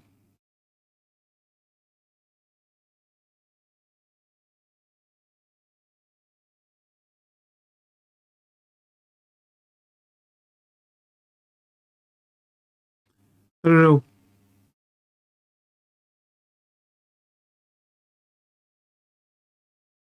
Anyone in chat been beaten? Has anyone in chat been playing against / beating Grey Knights? All right, at least I know what the Grey Knights do now. The redeploy when you get within 9 inches is really strong. Gladius have that as well, actually, where when a model gets within 9 inches, you can make that D6 or 6-inch move. It's really very, very flexible. Toughness 8 on them is just really sad, yeah, I guess.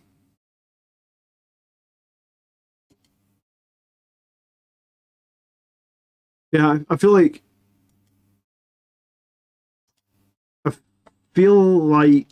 because I haven't played Grey Knights, it doesn't look as horrible as I maybe thought it was going to be. But having not played it, I don't have a clue how it might actually look, I suppose. Alright, I'm going to look at Thousand Suns, and I'm also going to look at Custodes. I'll look at them. And then, you know what, I can have a look at the Votan. The Votan I know reasonably well. I'll have a look at World Eaters. I'm going to be able to stream all night, but I guess we'll see. Let's do a list that I actually might know. Alright, World Eaters. Angron, Lord on a Juggernaut on the Master Executioner, Jackals, and Berserkers. That's like a 10-man Berserker unit. A Rhino, 8-bound, 8-bound, Exalted 8-bound, Lord of Skulls. Wow, okay. I haven't fought a Lord of Skulls. I was going to say, this looks like Brett's list, but I know Brett's not going. He usually takes a Lord of Skulls or something like that. What's the Tau list? Oh yeah, good question. We'll look at that one as well.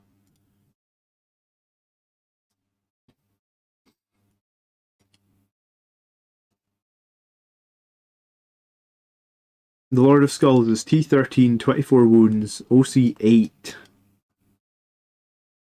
He has a Demon Gore cannon or an Ichor cannon. Demon Gore cannon is strength 14 minus 4, d6 plus 2, or the Ichor cannon is 2d6.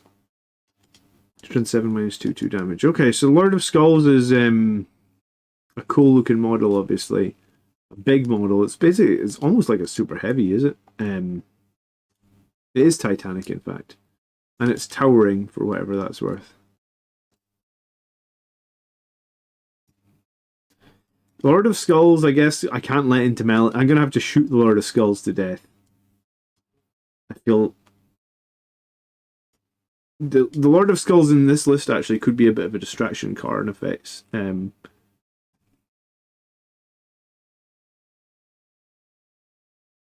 you want DTM? Sure. PM me the Thousand Sun stuff. Go for it, DTM. I would appreciate a full breakdown from you on that. That would probably be better than what I can come up with on stream. Do you need the list? Do you want me to send it to you?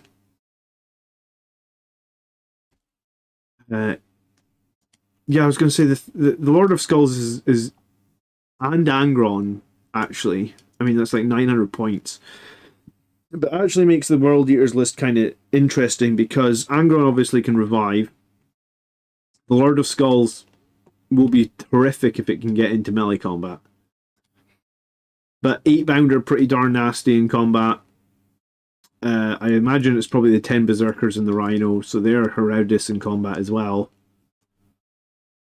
The trick with World Eaters, I guess, is to not fight them in combat, because they combat better than everybody. Even when I was playing Sons of Sanguinius, it was still like you didn't want to be combating World Eaters. They always punch up against you.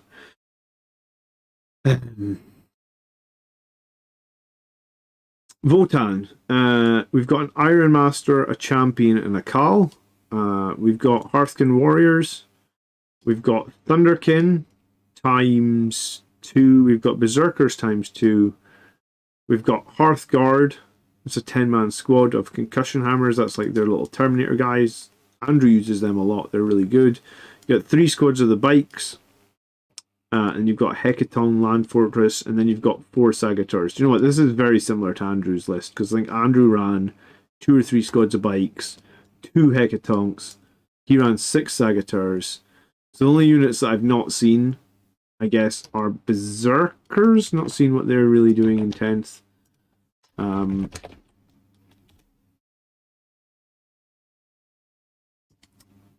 And the Thunderkin are the anti-vehicle ones with like the 5-up Overwatch, is that right? I think I only played against them once, but they were pretty nasty. If you can slow the World Eaters down, you can cripple them. Yeah, I mean, target priority in the World Eaters game is going to be very important. Watch out for the Master of Executioners. I mean, every World Eaters unit is horrific in melee combat, right? I played World Eaters once or twice in 10th, but I played them a lot at the end of 9th, and at the end of 9th they were just really nasty. So, the Berserkers, each time this model unit is destroyed by a melee attack, if this model is not fought, roll a d6, and a 4-up it can fight. Alright, so you get Fight on Death for free now. In your shooting phase after this miracle is a shot, if it was hit by 1 or more units' small launcher grenades, on a 4-up, at the end of your nose, they're shaken and they move less and they charge less. Okay, so Berserkers are kind of just like they got a nice concussion maul though, right? Like kind of better than Thunderhammers in a way. I think I would prefer Thunderhammers if they were still strength 8 minus 2/3 damage.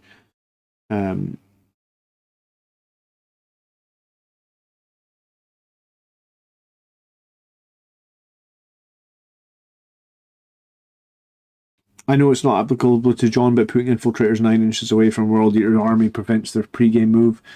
Yeah, very true. Very true. If you have them, you can prevent their pre-game move. Mole launcher. Okay. Yeah, I think Votan, I kind of know what they do. I'm not overly worried about Votan. Did just beat them. Did actually beat them twice with very similar lists. Yeah, okay. Still think they're pretty strong. Alright, Custodes, we've got Trajan, we've got Valerian, we've got Prosecutors, then we've got Alaris Custodians, that's like 2 Terminators. We've got a bunch of the Grav Tanks. I think you need the Grav Tanks because they're the only anti-vehicle firepower they have. We've got Wardens, reasonably big squads of 5. We've got more Custodians in squads of 6. We've got Witch Seekers and we've got Khalid Assassins. Doesn't seem like very many units, but that's usually the way Custodes work. I was going to say, I don't think there's anything that I'm not familiar with in this Custodes list. Anything to really watch out with? I mean, it's super durable. I feel like I would probably try and pop the Grav Tanks first. Again, try and stay out of melee from a lot of things. Custodians are very good. How many devastating wounds can your list do? 0. Of anything with my list that has devastating wounds. Do I? No, I don't have any dev wounds. I guess I don't rate dev wounds.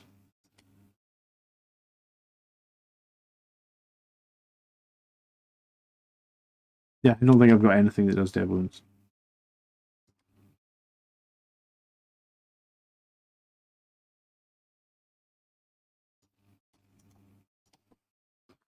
If I remember correctly, these grav tanks aren't insanely tough, though. They're 215 points, which is T11, 2 up, 5 up. Weird that their tanks have the worst in fun. That would actually suit me for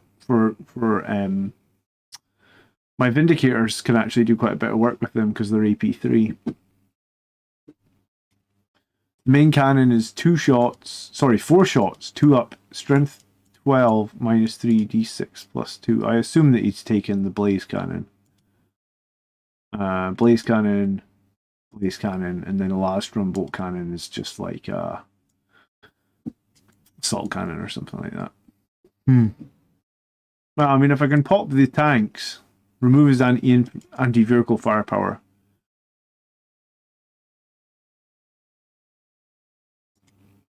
Oh yeah, because devastating wounds. I think Custodes need an FAQ where their 4 up feel no pain works against devastating wounds. It's kind of an oversight.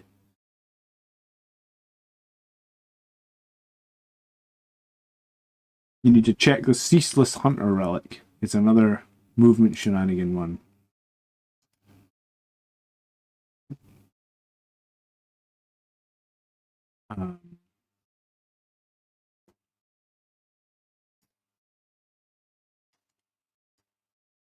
Okay, so you can move 6 inches on the unit that's attached when you... The thing is, I'm not going to be trying to get within that 9 inches all that often, man. I got 1 unit in my entire army that does melee combat.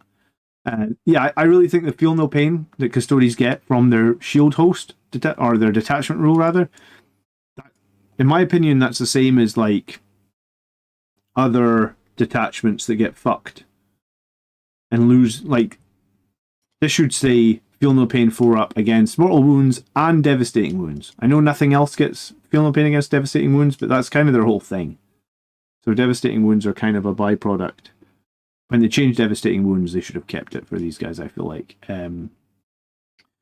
Yeah, they have a strat for fight first. Yeah, so I mean, possibly one of the reasons that I'm not really running that much melee Blood Angels is there too many things. Melee's too difficult, Blood Angels are too squishy, and then there's too many things that will counter it, like the fight first, I guess.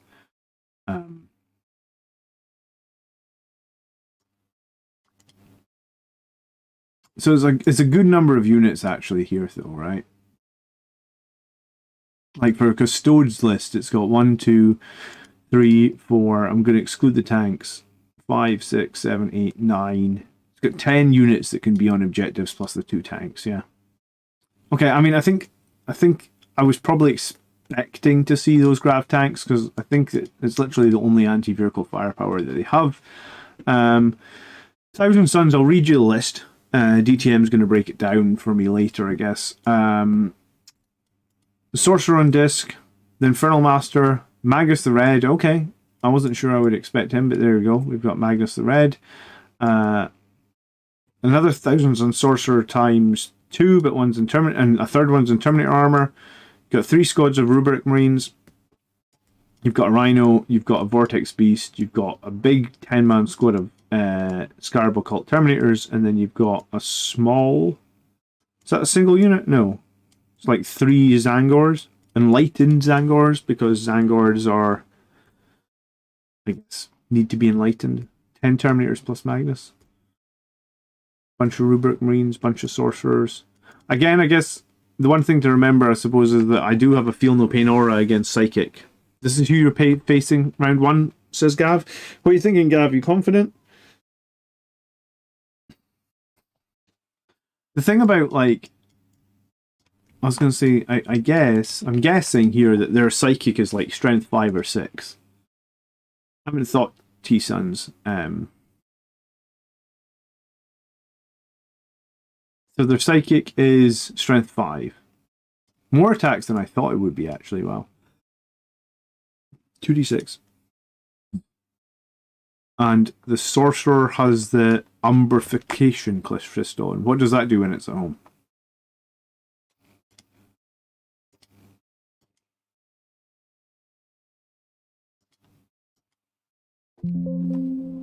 Load. I think we spelled unbifurcation. Crystal.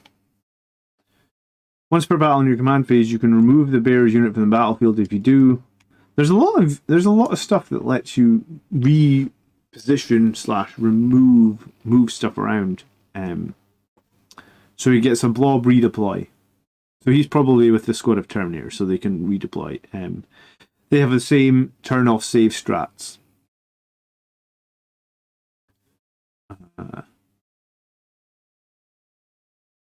They also have one that gives +1 strength and damage to psychic weapons. That's pretty nice. What's their turn off save one? They can, anytime a saving throw has failed, you can reduce the damage to 1.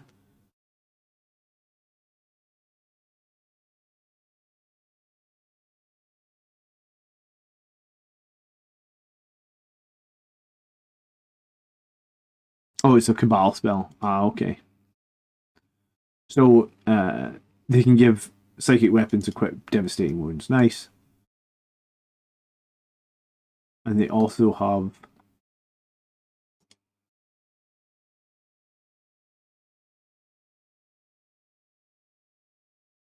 Yeah, 9 Cabal points. Use this ritual at the start of any phase. Select one unit within 18 inches of the Psyker until the end of the phase. Saving throws cannot be made against this unit. They don't have to roll anything for these Cabal points anymore, do they? Or anything like that? No, they just choose. Okay. Well, that's cool. It's just like, definitely kill a unit that you need to kill. I like it. Alright. I did face Thousand Suns at the last event it was at. Again, that would have been a 9th edition event. Okay. So let's see what we've looked at. We've looked... Oh, we're going to need to look at Gav's Chaos Knights. Yeah, cool. Everybody here needs to tell me how we beat these Chaos Knights. Was there 1 Tau or was there 2 Tau? I think there was just 1 Tau and...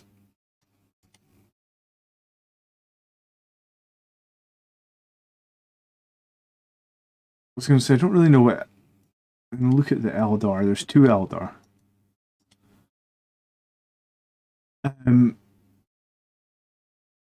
Yeah, if you want, if you copy this link here, you'll be able to see this in BCP, I guess, if you want to look at the lists. Alright, what we got? We have...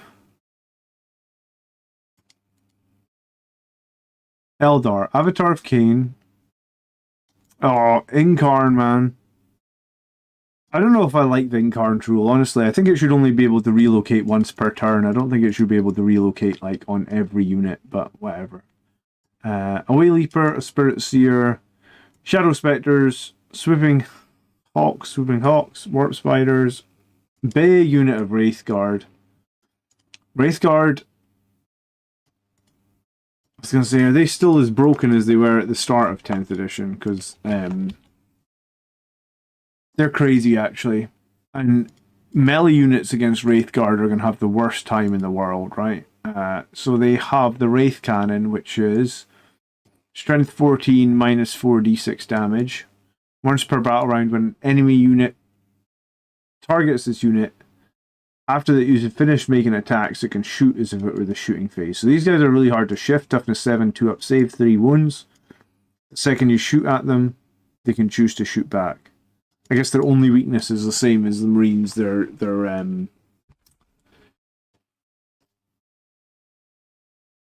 D6.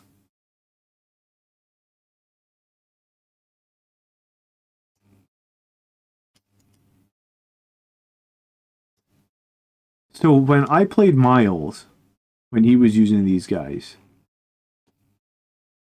I fought them in melee and then they shot me in melee. Are they allowed to do that? Because technically they're not pistols, right? And you can only shoot pistols in melee combat. Did Miles play that right?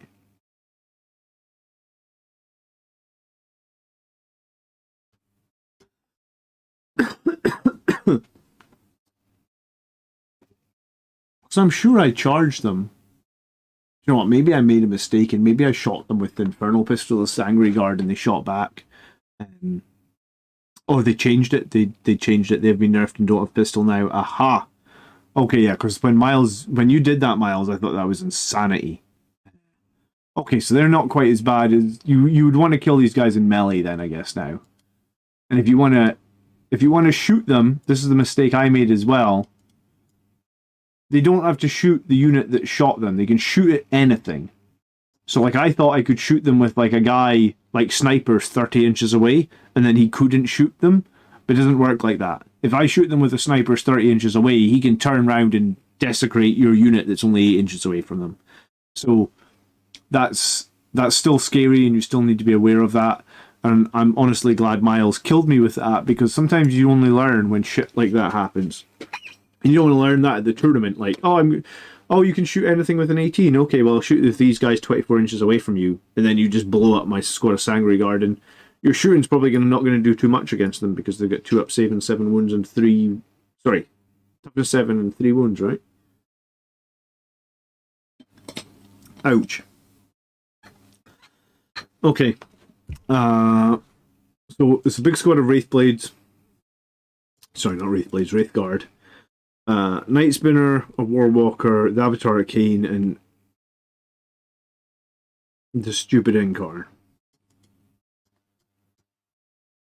Miles, you've stopped playing the Incarn because you're a decent human being. I better not say that, because I don't know whose list this was. Maybe I've just inadvertently called them not a decent human being by taking the Incarn. The other Eldar players got the Incarn as well, so let's just say that this Incarn is... If you're not aware of what it does, it basically, every single time you kill a unit, if I remember correctly, you can just teleport your Incarn to that unit, anywhere on the board. Oh, it's once per phase, but it doesn't really matter because you can do it in multiple phases in the same turn. Once per phase of a model on the battlefield, then another unit is destroyed. Just after removing the last model, you can remove this model from the battlefield and set it up again as close to where it was destroyed. It's not within engagement range.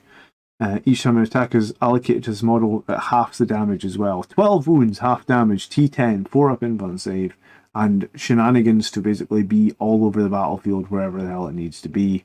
I really think it should just be once per battle round or once per turn. I think it's too strong how often it teleports, but hey, what do I know? I don't balance the game, I guess. Fire Prism. Fire Prisms still have the turn 1 Deep Strike. Been a while since we played against Fire Prisms.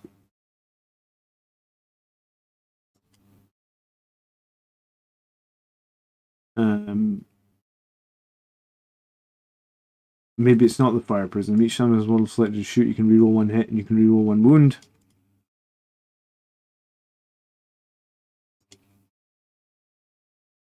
Ranger, Spectre, Swooping Hawks. Quite a lot of Swooping Hawks. Warp Spiders. Wraithguard as well. And this is very similar. Swooping Hawks have shenanigans as well. They shoot and then they relocate. Rangers are like your snipers. I'm drawing a blank. What was the tank that could deploy in turn 1? Have they changed that? Is that gone?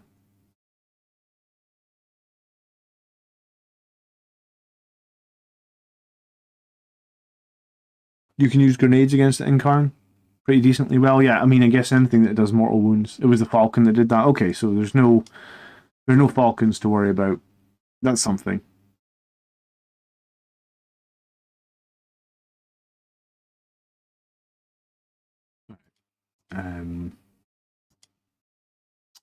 Tanks a lot is the Tau list, and it's Shadow Sun, a Firesight team, a Firesight team, a Firesight team, a Hammerhead gunship times 3, like 4 Kroot Hound, Piranhas times 3, Skyray gunships times 3, Tetras times 2, and then 2 Tiger Sharks. Wow, okay. You don't see that many flyers in 10th edition, honestly, right? 2 Tiger Sharks. I was going to say, thank God I'm not playing Blood Angels melee. I don't even know how you deal with Tiger Sharks.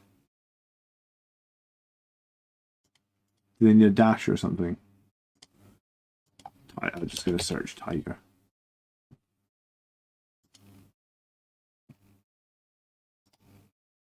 Where is the Tiger Shark? Don't know why the search wasn't working. The Tiger Sharks are toughness 11, 18 wounds. Obviously, they're OC 0 in the shooting phase. After more shots, like one enemy unit is hit by one or more of the attacks that can fly, that unit must take a battle shock. I was going to say, jump pack units really get a hard time, don't they? What weapons does the Tiger Sharks have? They have 2 burst cannons, 2 ion cannons, 2 missile pods, 6 seeker missiles, and 2 sky spear racks. So ion cannons, good number of shots on ion cannons. Burst cannons, missile pods, seeker missiles. So seeker missiles only get 1 shot, but wow, they're pretty deadly. Burst cannons, yeah, standard burst cannon. Missile racks, anti-fly, fine. Is there something else? What did I say? Seeker missile, missile pods. Okay. Do you know what? I expected them to be a little bit more deadly than they look on paper.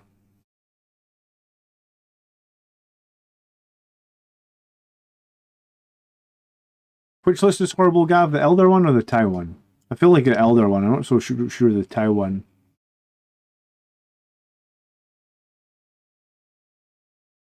I don't even know what a Skyray gunship is.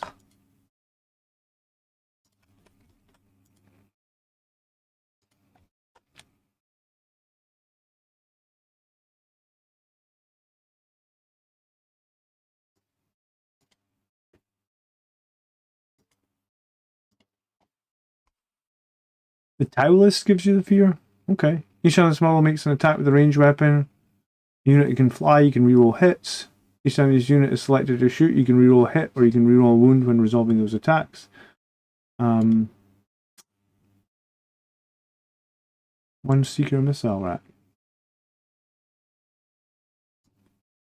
Oh yeah, I suppose these are very good at killing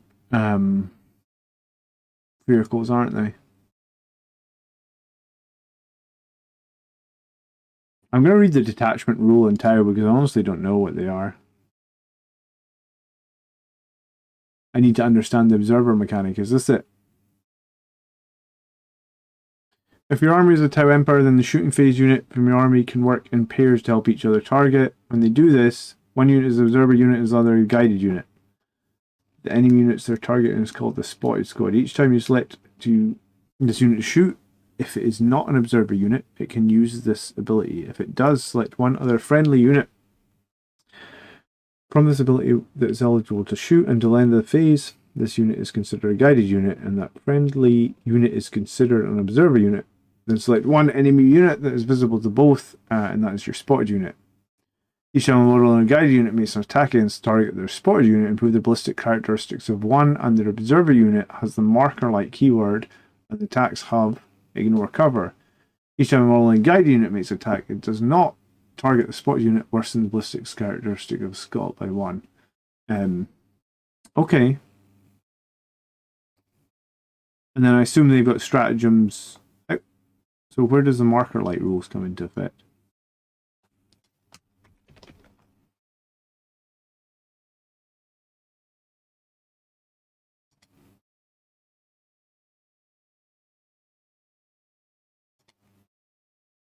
Coordinate.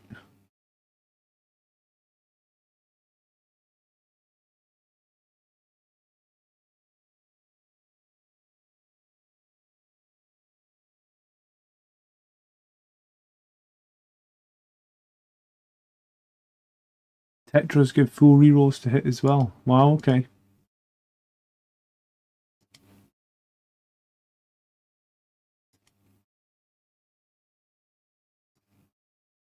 So 2 Tetras, 2 Tiger Sharks, 3 of the gunships, all with missiles, 3 Piranhas, 3 Hammerheads. Yeah, I mean, it's very, very anti-vehicle, isn't it?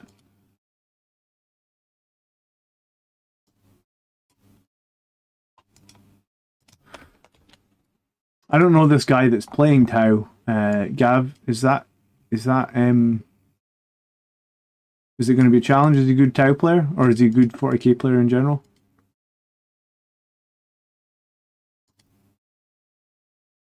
Where are Tau landing in the meta at the moment? Are they very meta army? Are they very strong right now?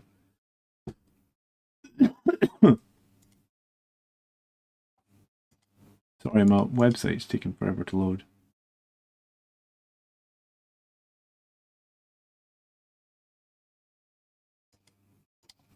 Yeah, I feel like there's just far too many armies in this tournament that I don't typically play against on stream. Like, it's really low percentage.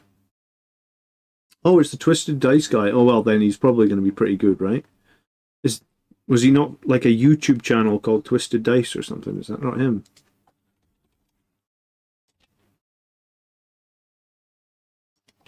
Twisted Dice.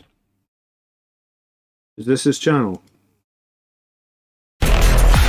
Oh, don't want to get copyright struck for his music.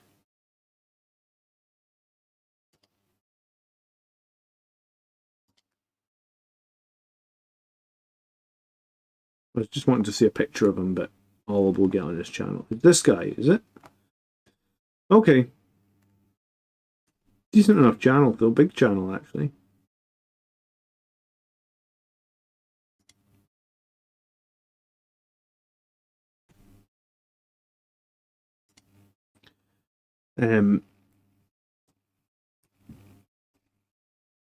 What would people do against 2 Calidus Grav tanks? I mean, that's the Custodes list that we just looked at. I feel like you got to kill them, right? You got to kill them early, or you got to hide from them because their firepower is generally pretty great. Strength 14 -4, was it? And they're hitting on 2s. Okay, so Tau are going to be serious.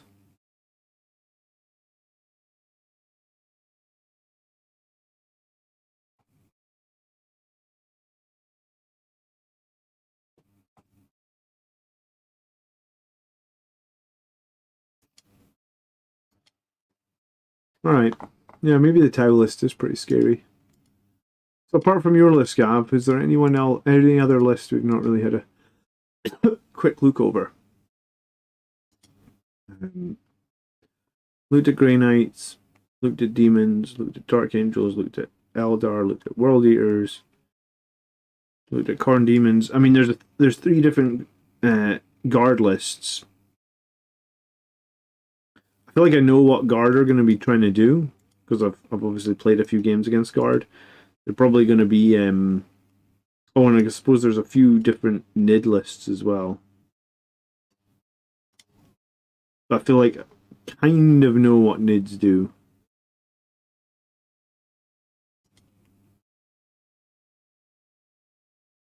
Alright.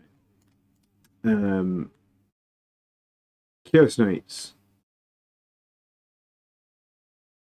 Is this your list, Gab?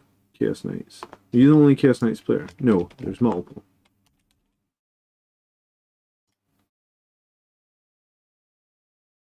So it's a Stalker, who is the Warlord. Brigand times 5. With multi-launchers, spears, and chain cannons. Carnivores, which is like the melee variant, times 5.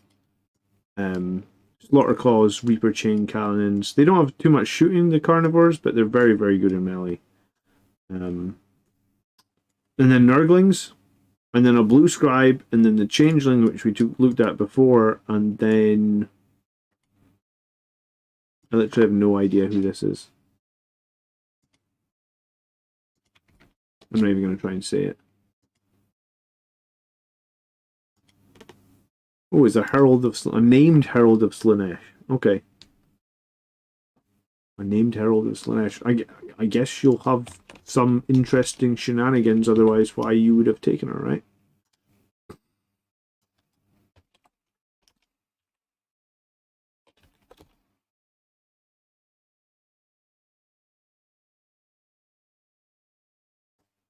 The secret tech to those Chaos Knights is the Demon Allies. Well, it's good to have Demon Allies, and do you know what? Nurglings is a great choice, because Nurglings just make you -1 to hit in melee combat, which again will make melee into those knights much, much more difficult. And the Herald is, while this model is leading a unit, well, I very much doubt she's going to be able to lead a unit of knights, so that's fine. The first time this model is destroyed, roll a d6 at the end of the phase on a 2-up. Sets this model back up in the battlefield, is close with full wounds remaining. So she's got 9 wounds, toughness 6. Wow. Okay. She has a focused witchfire. She's got a little assault whip. And she's not too bad in combat, I guess. 120 points. It must be a strat or something that you can use.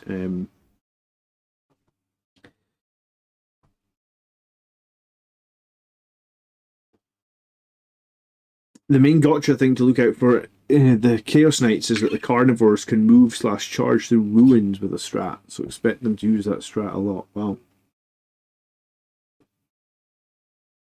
Okay, that's a good thing to know.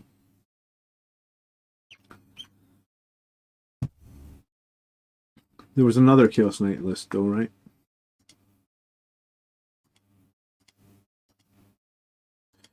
I actually prefer fighting knights when they've got one big knight. Or maybe multiple big knights. I think the lists are stronger when you don't have the big knights, typically. Because it's the smaller knights that always do the scoring. This one has a desk greater than 6 brigands, 3 carnivores. Again, Nurglings, again, the changeling. Okay, so we see a pattern here, huh? Probably these Chaos Knight players are probably net listing. That must be what it is. Right?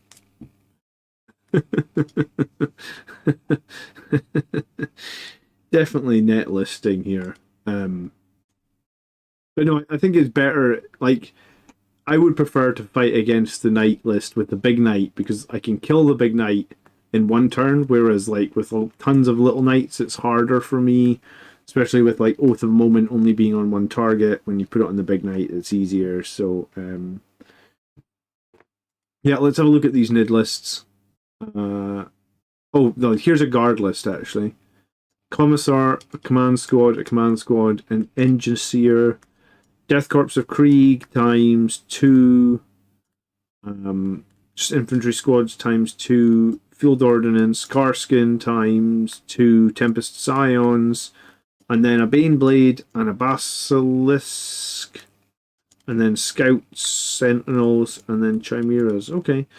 It's cool to see the Baneblade. I'm not sure how competitive it will be, but it's cool to see. There are not that many ways to build a good knight list. I think it's better with lots of little knights, though. I do. Here is a NID list. We've got a Death Leaper and a Hive Tyrant. We've got Gargoyles. We've got Biovores. We've got the Excrin times 2. We've got the Horospex, the Malscepter, the Neurolictor times 3, the Nord Emissary times 2, and the Tyragont. Okay. And then the other Tyranid list, the Swarmlord, the Hydrodual, the Harridan. Please tell me they've changed the rules on the Harridan. I'm going to look it up.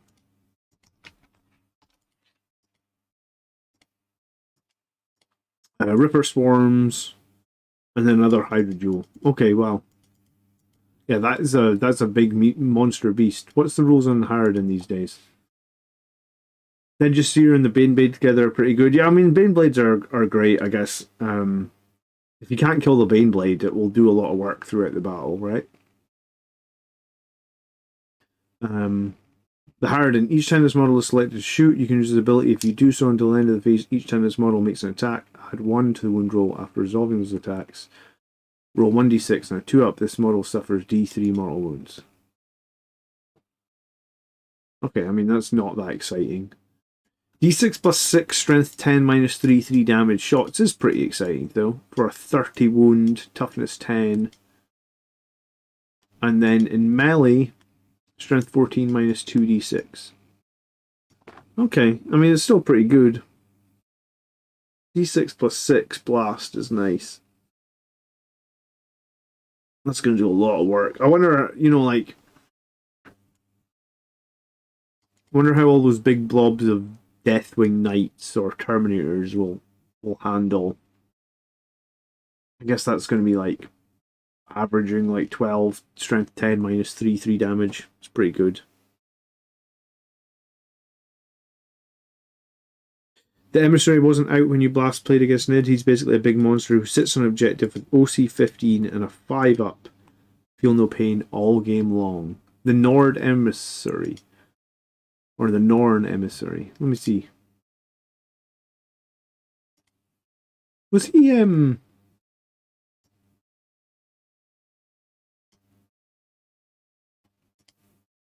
Yeah, I'm not sure when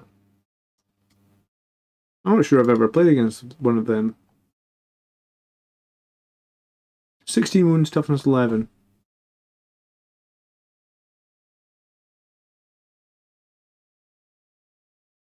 Melt the 2 psychic. Wow, okay. Again, pretty deadly in melee. Strength 9 minus 2, 3 damage. There was 2 of them.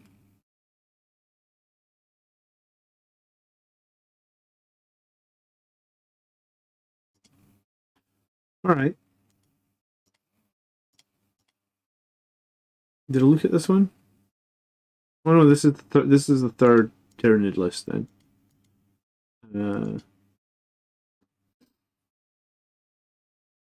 Which is a Hive Tyrant, a Neuro Tyrant, Old One Eye, Termagants times 2, Carnifex times 2, Excrin, Horspex times 2, Malceptor, Rippers,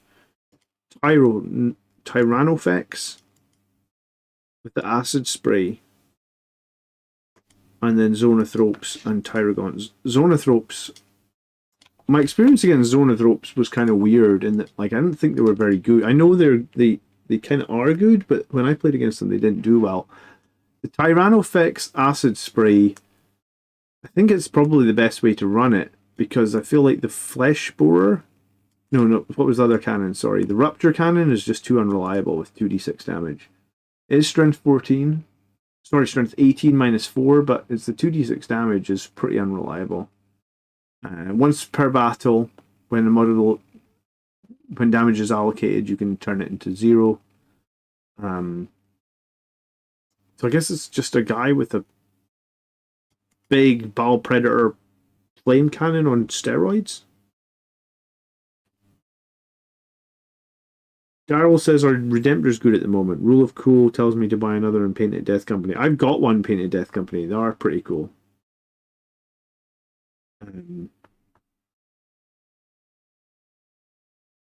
Our Redemptor's good right now. I'd say they're probably somewhere slightly above average.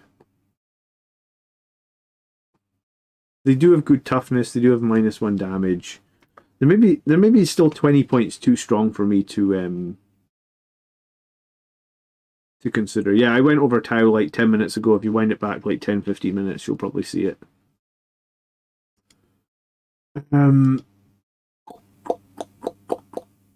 Yeah, because Miles played 2 of these guys. One with Acid Spray and one with the big cannon, and the one with the big cannon was bloody useless. It didn't do anything. I think it either missed or it failed to do its any wounds for the entire game. So I don't know if I like the Tyrannofex with the big cannon. It looks good on paper, but I think it's kind of unreliable.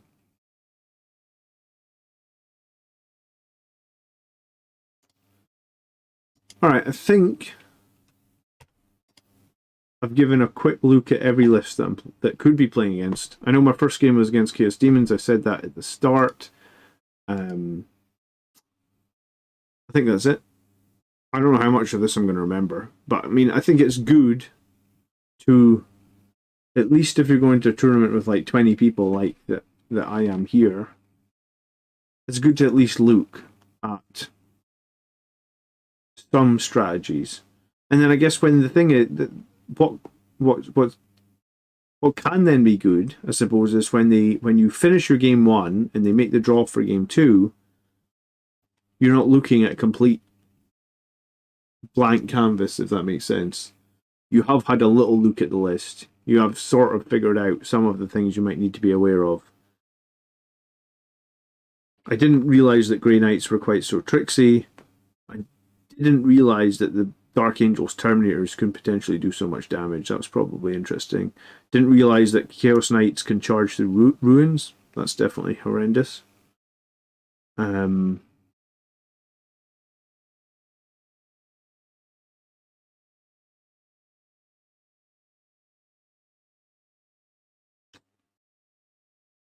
The Necron list seems very scary because of all the flat 6 and flat 4 damage.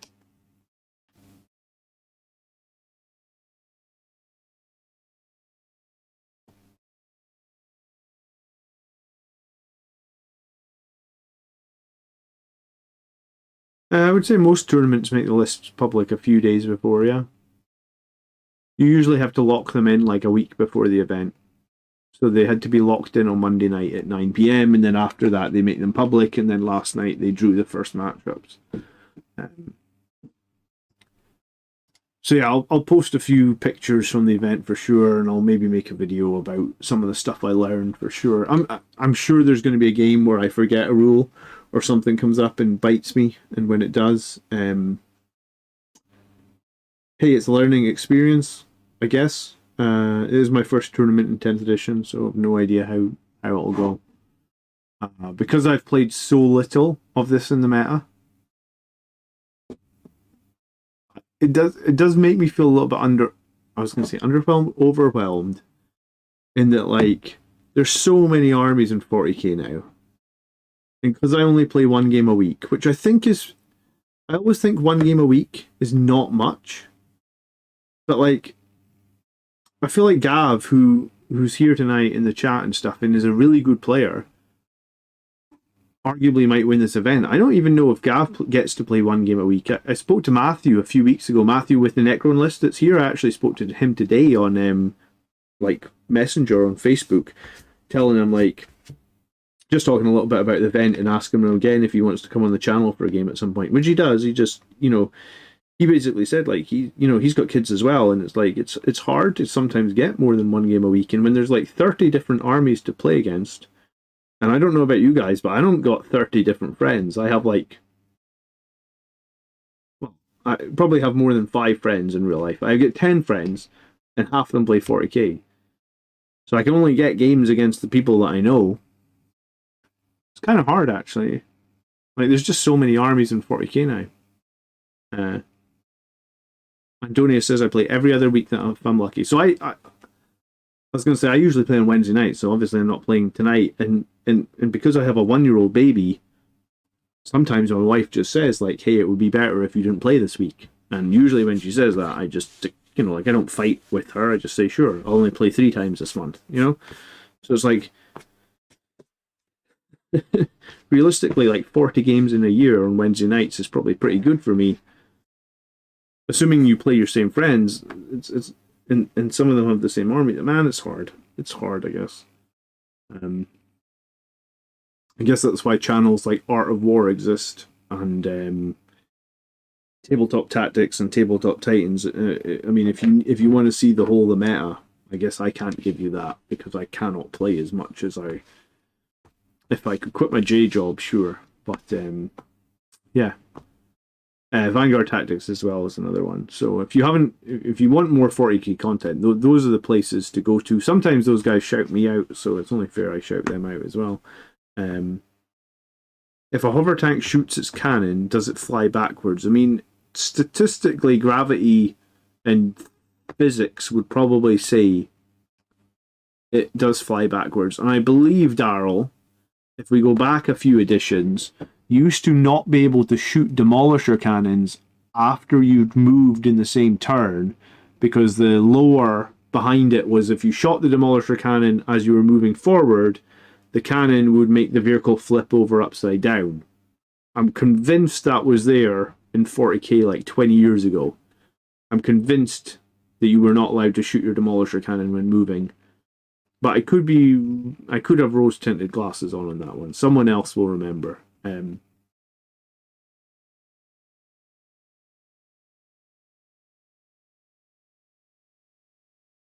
Highland Phoenix says they're professional. So does that mean I'm not professional? No, I'm joking. But take heart that your live stream games are filmed, framed, and streamed better. They're streamed better? Wow. Okay, that's very kind of you. I don't know if I would say that we're streamed better. We just try and have fun with it, and we're friends. And I think, we're not getting paid. I mean, we are getting paid when you guys do super chats and gifted subs and stuff like that. So we are getting something, but it's not like it's a job. We're doing it for the fun of it, or the love of it, I guess. We had times that you couldn't, and we had times when you could. Yeah, I'm sure there was. I'm sure I read somewhere many years ago that the idea was that you couldn't shoot demolisher cannons when you moved because you would flip your tank over upside down. Anyway, guys, have a great evening. Thank you so much for hanging out. Thanks for the information. If anyone wants to, we have I'll be in the members only room in Discord definitely before the weekend. So if anyone wants to give me any more wisdom on what I should look out, John's game are about the only battle reps I still watch. Look at that. You guys are too kind to me tonight. Thank you so much. I just wish I could get more armies on the stream, I guess. I'm trying. I will see. I was going to say, if you see Spicy, who plays Grey Knights apparently. Grey Knights have never been on the channel. I don't think they've ever been on the channel. I bought Colin the Grey Knight starter box, and he bloody sold it and bought more Death Guard. So that's what happened. That was my effort to get Grey Knights on the channel. So you can blame Colin. But yeah, so if anyone meets me at the event and wants to come and play me on a live game, come speak to me and we'll figure it out. I'd like to get more armies on the stream. 100%. Mike, good evening. I'll try my best. I'm going to post some pictures either on my Facebook page or on Twitter or on Discord over the weekend, so you can follow me on that. I've got a tactics video coming out on Friday. I've got another video possibly coming out this weekend. Depends if I'm live or not. We'll see how tired I am. We'll see. The fine thing I didn't see make it into the stream to the very end. Best of luck to you, John. We believe in you. Thanks very much, dude. I don't know if I believe in myself right now, but the one thing that I will say is I don't think anybody has played a Blood Angels list with over 20 Gravis Marines in it. So that's my secret thing, is no one will have any experience playing against my list. They'll have zero experience. Except maybe Gav, because he watches a lot of the streams. I mean, some other people might watch the streams as well, but yeah, at least no one's had any experience playing against it. And hey, sometimes those Gravis Marines do surprise you, right?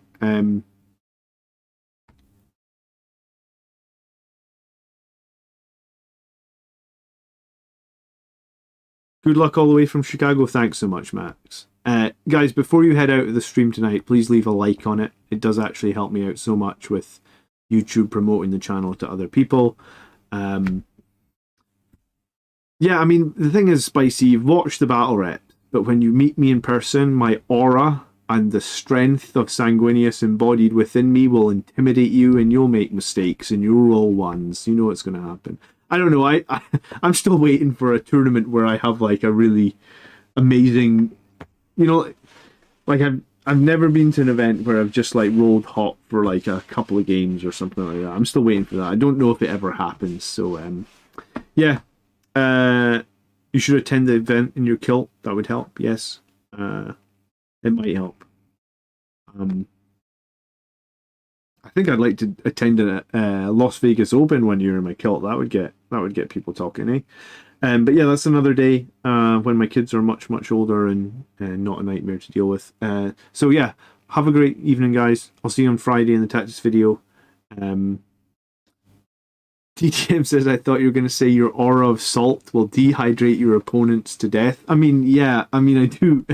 I do have an aura of salt. Any events in Scotland you're going after this one? I want to get to one in Aberdeen. There's one that often happens in the brewery, just like 10 miles north of Aberdeen, called Brewhammer. It's apparently very good. They play in the Brewdog distillery there, or the Brewdog bar there, and there's like a giant room, and it's organized very often.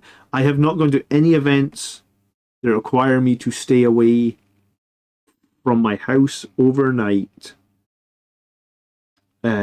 I think since my son was born. My son's turning 2 next month. So like while we have a 1-year-old baby in the house, I just haven't gone to any events that require me to stay away overnight. So I feel like when my daughter turned like maybe 2.5, 3, I started doing, because I think I did the same when my daughter was born. I didn't go to any events that required me to stay overnight for like 2.5 years.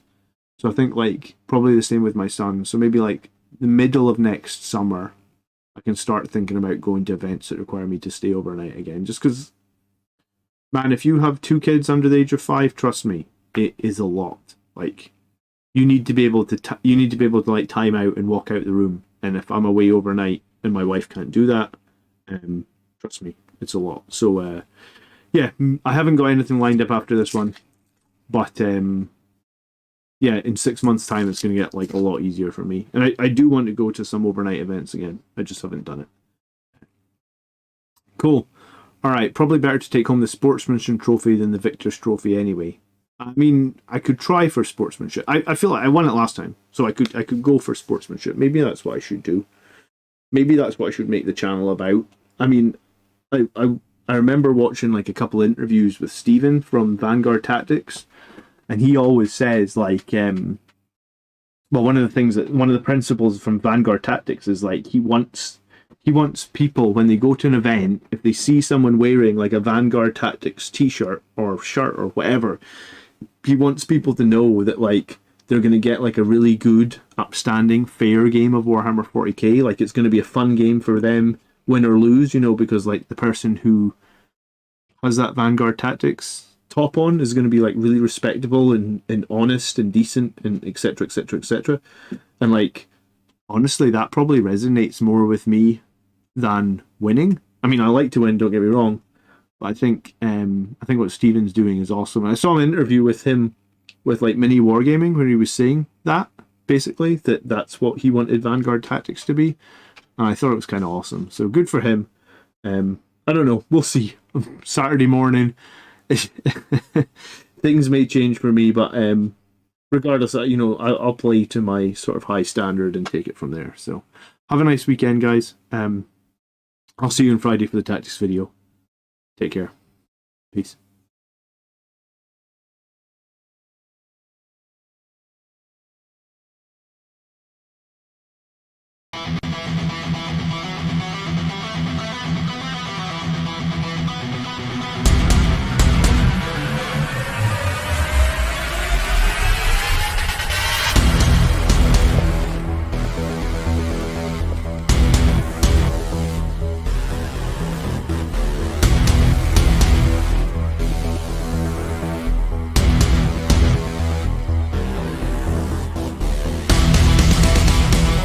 Greetings, brothers. Welcome to the Blood Angels Commander channel.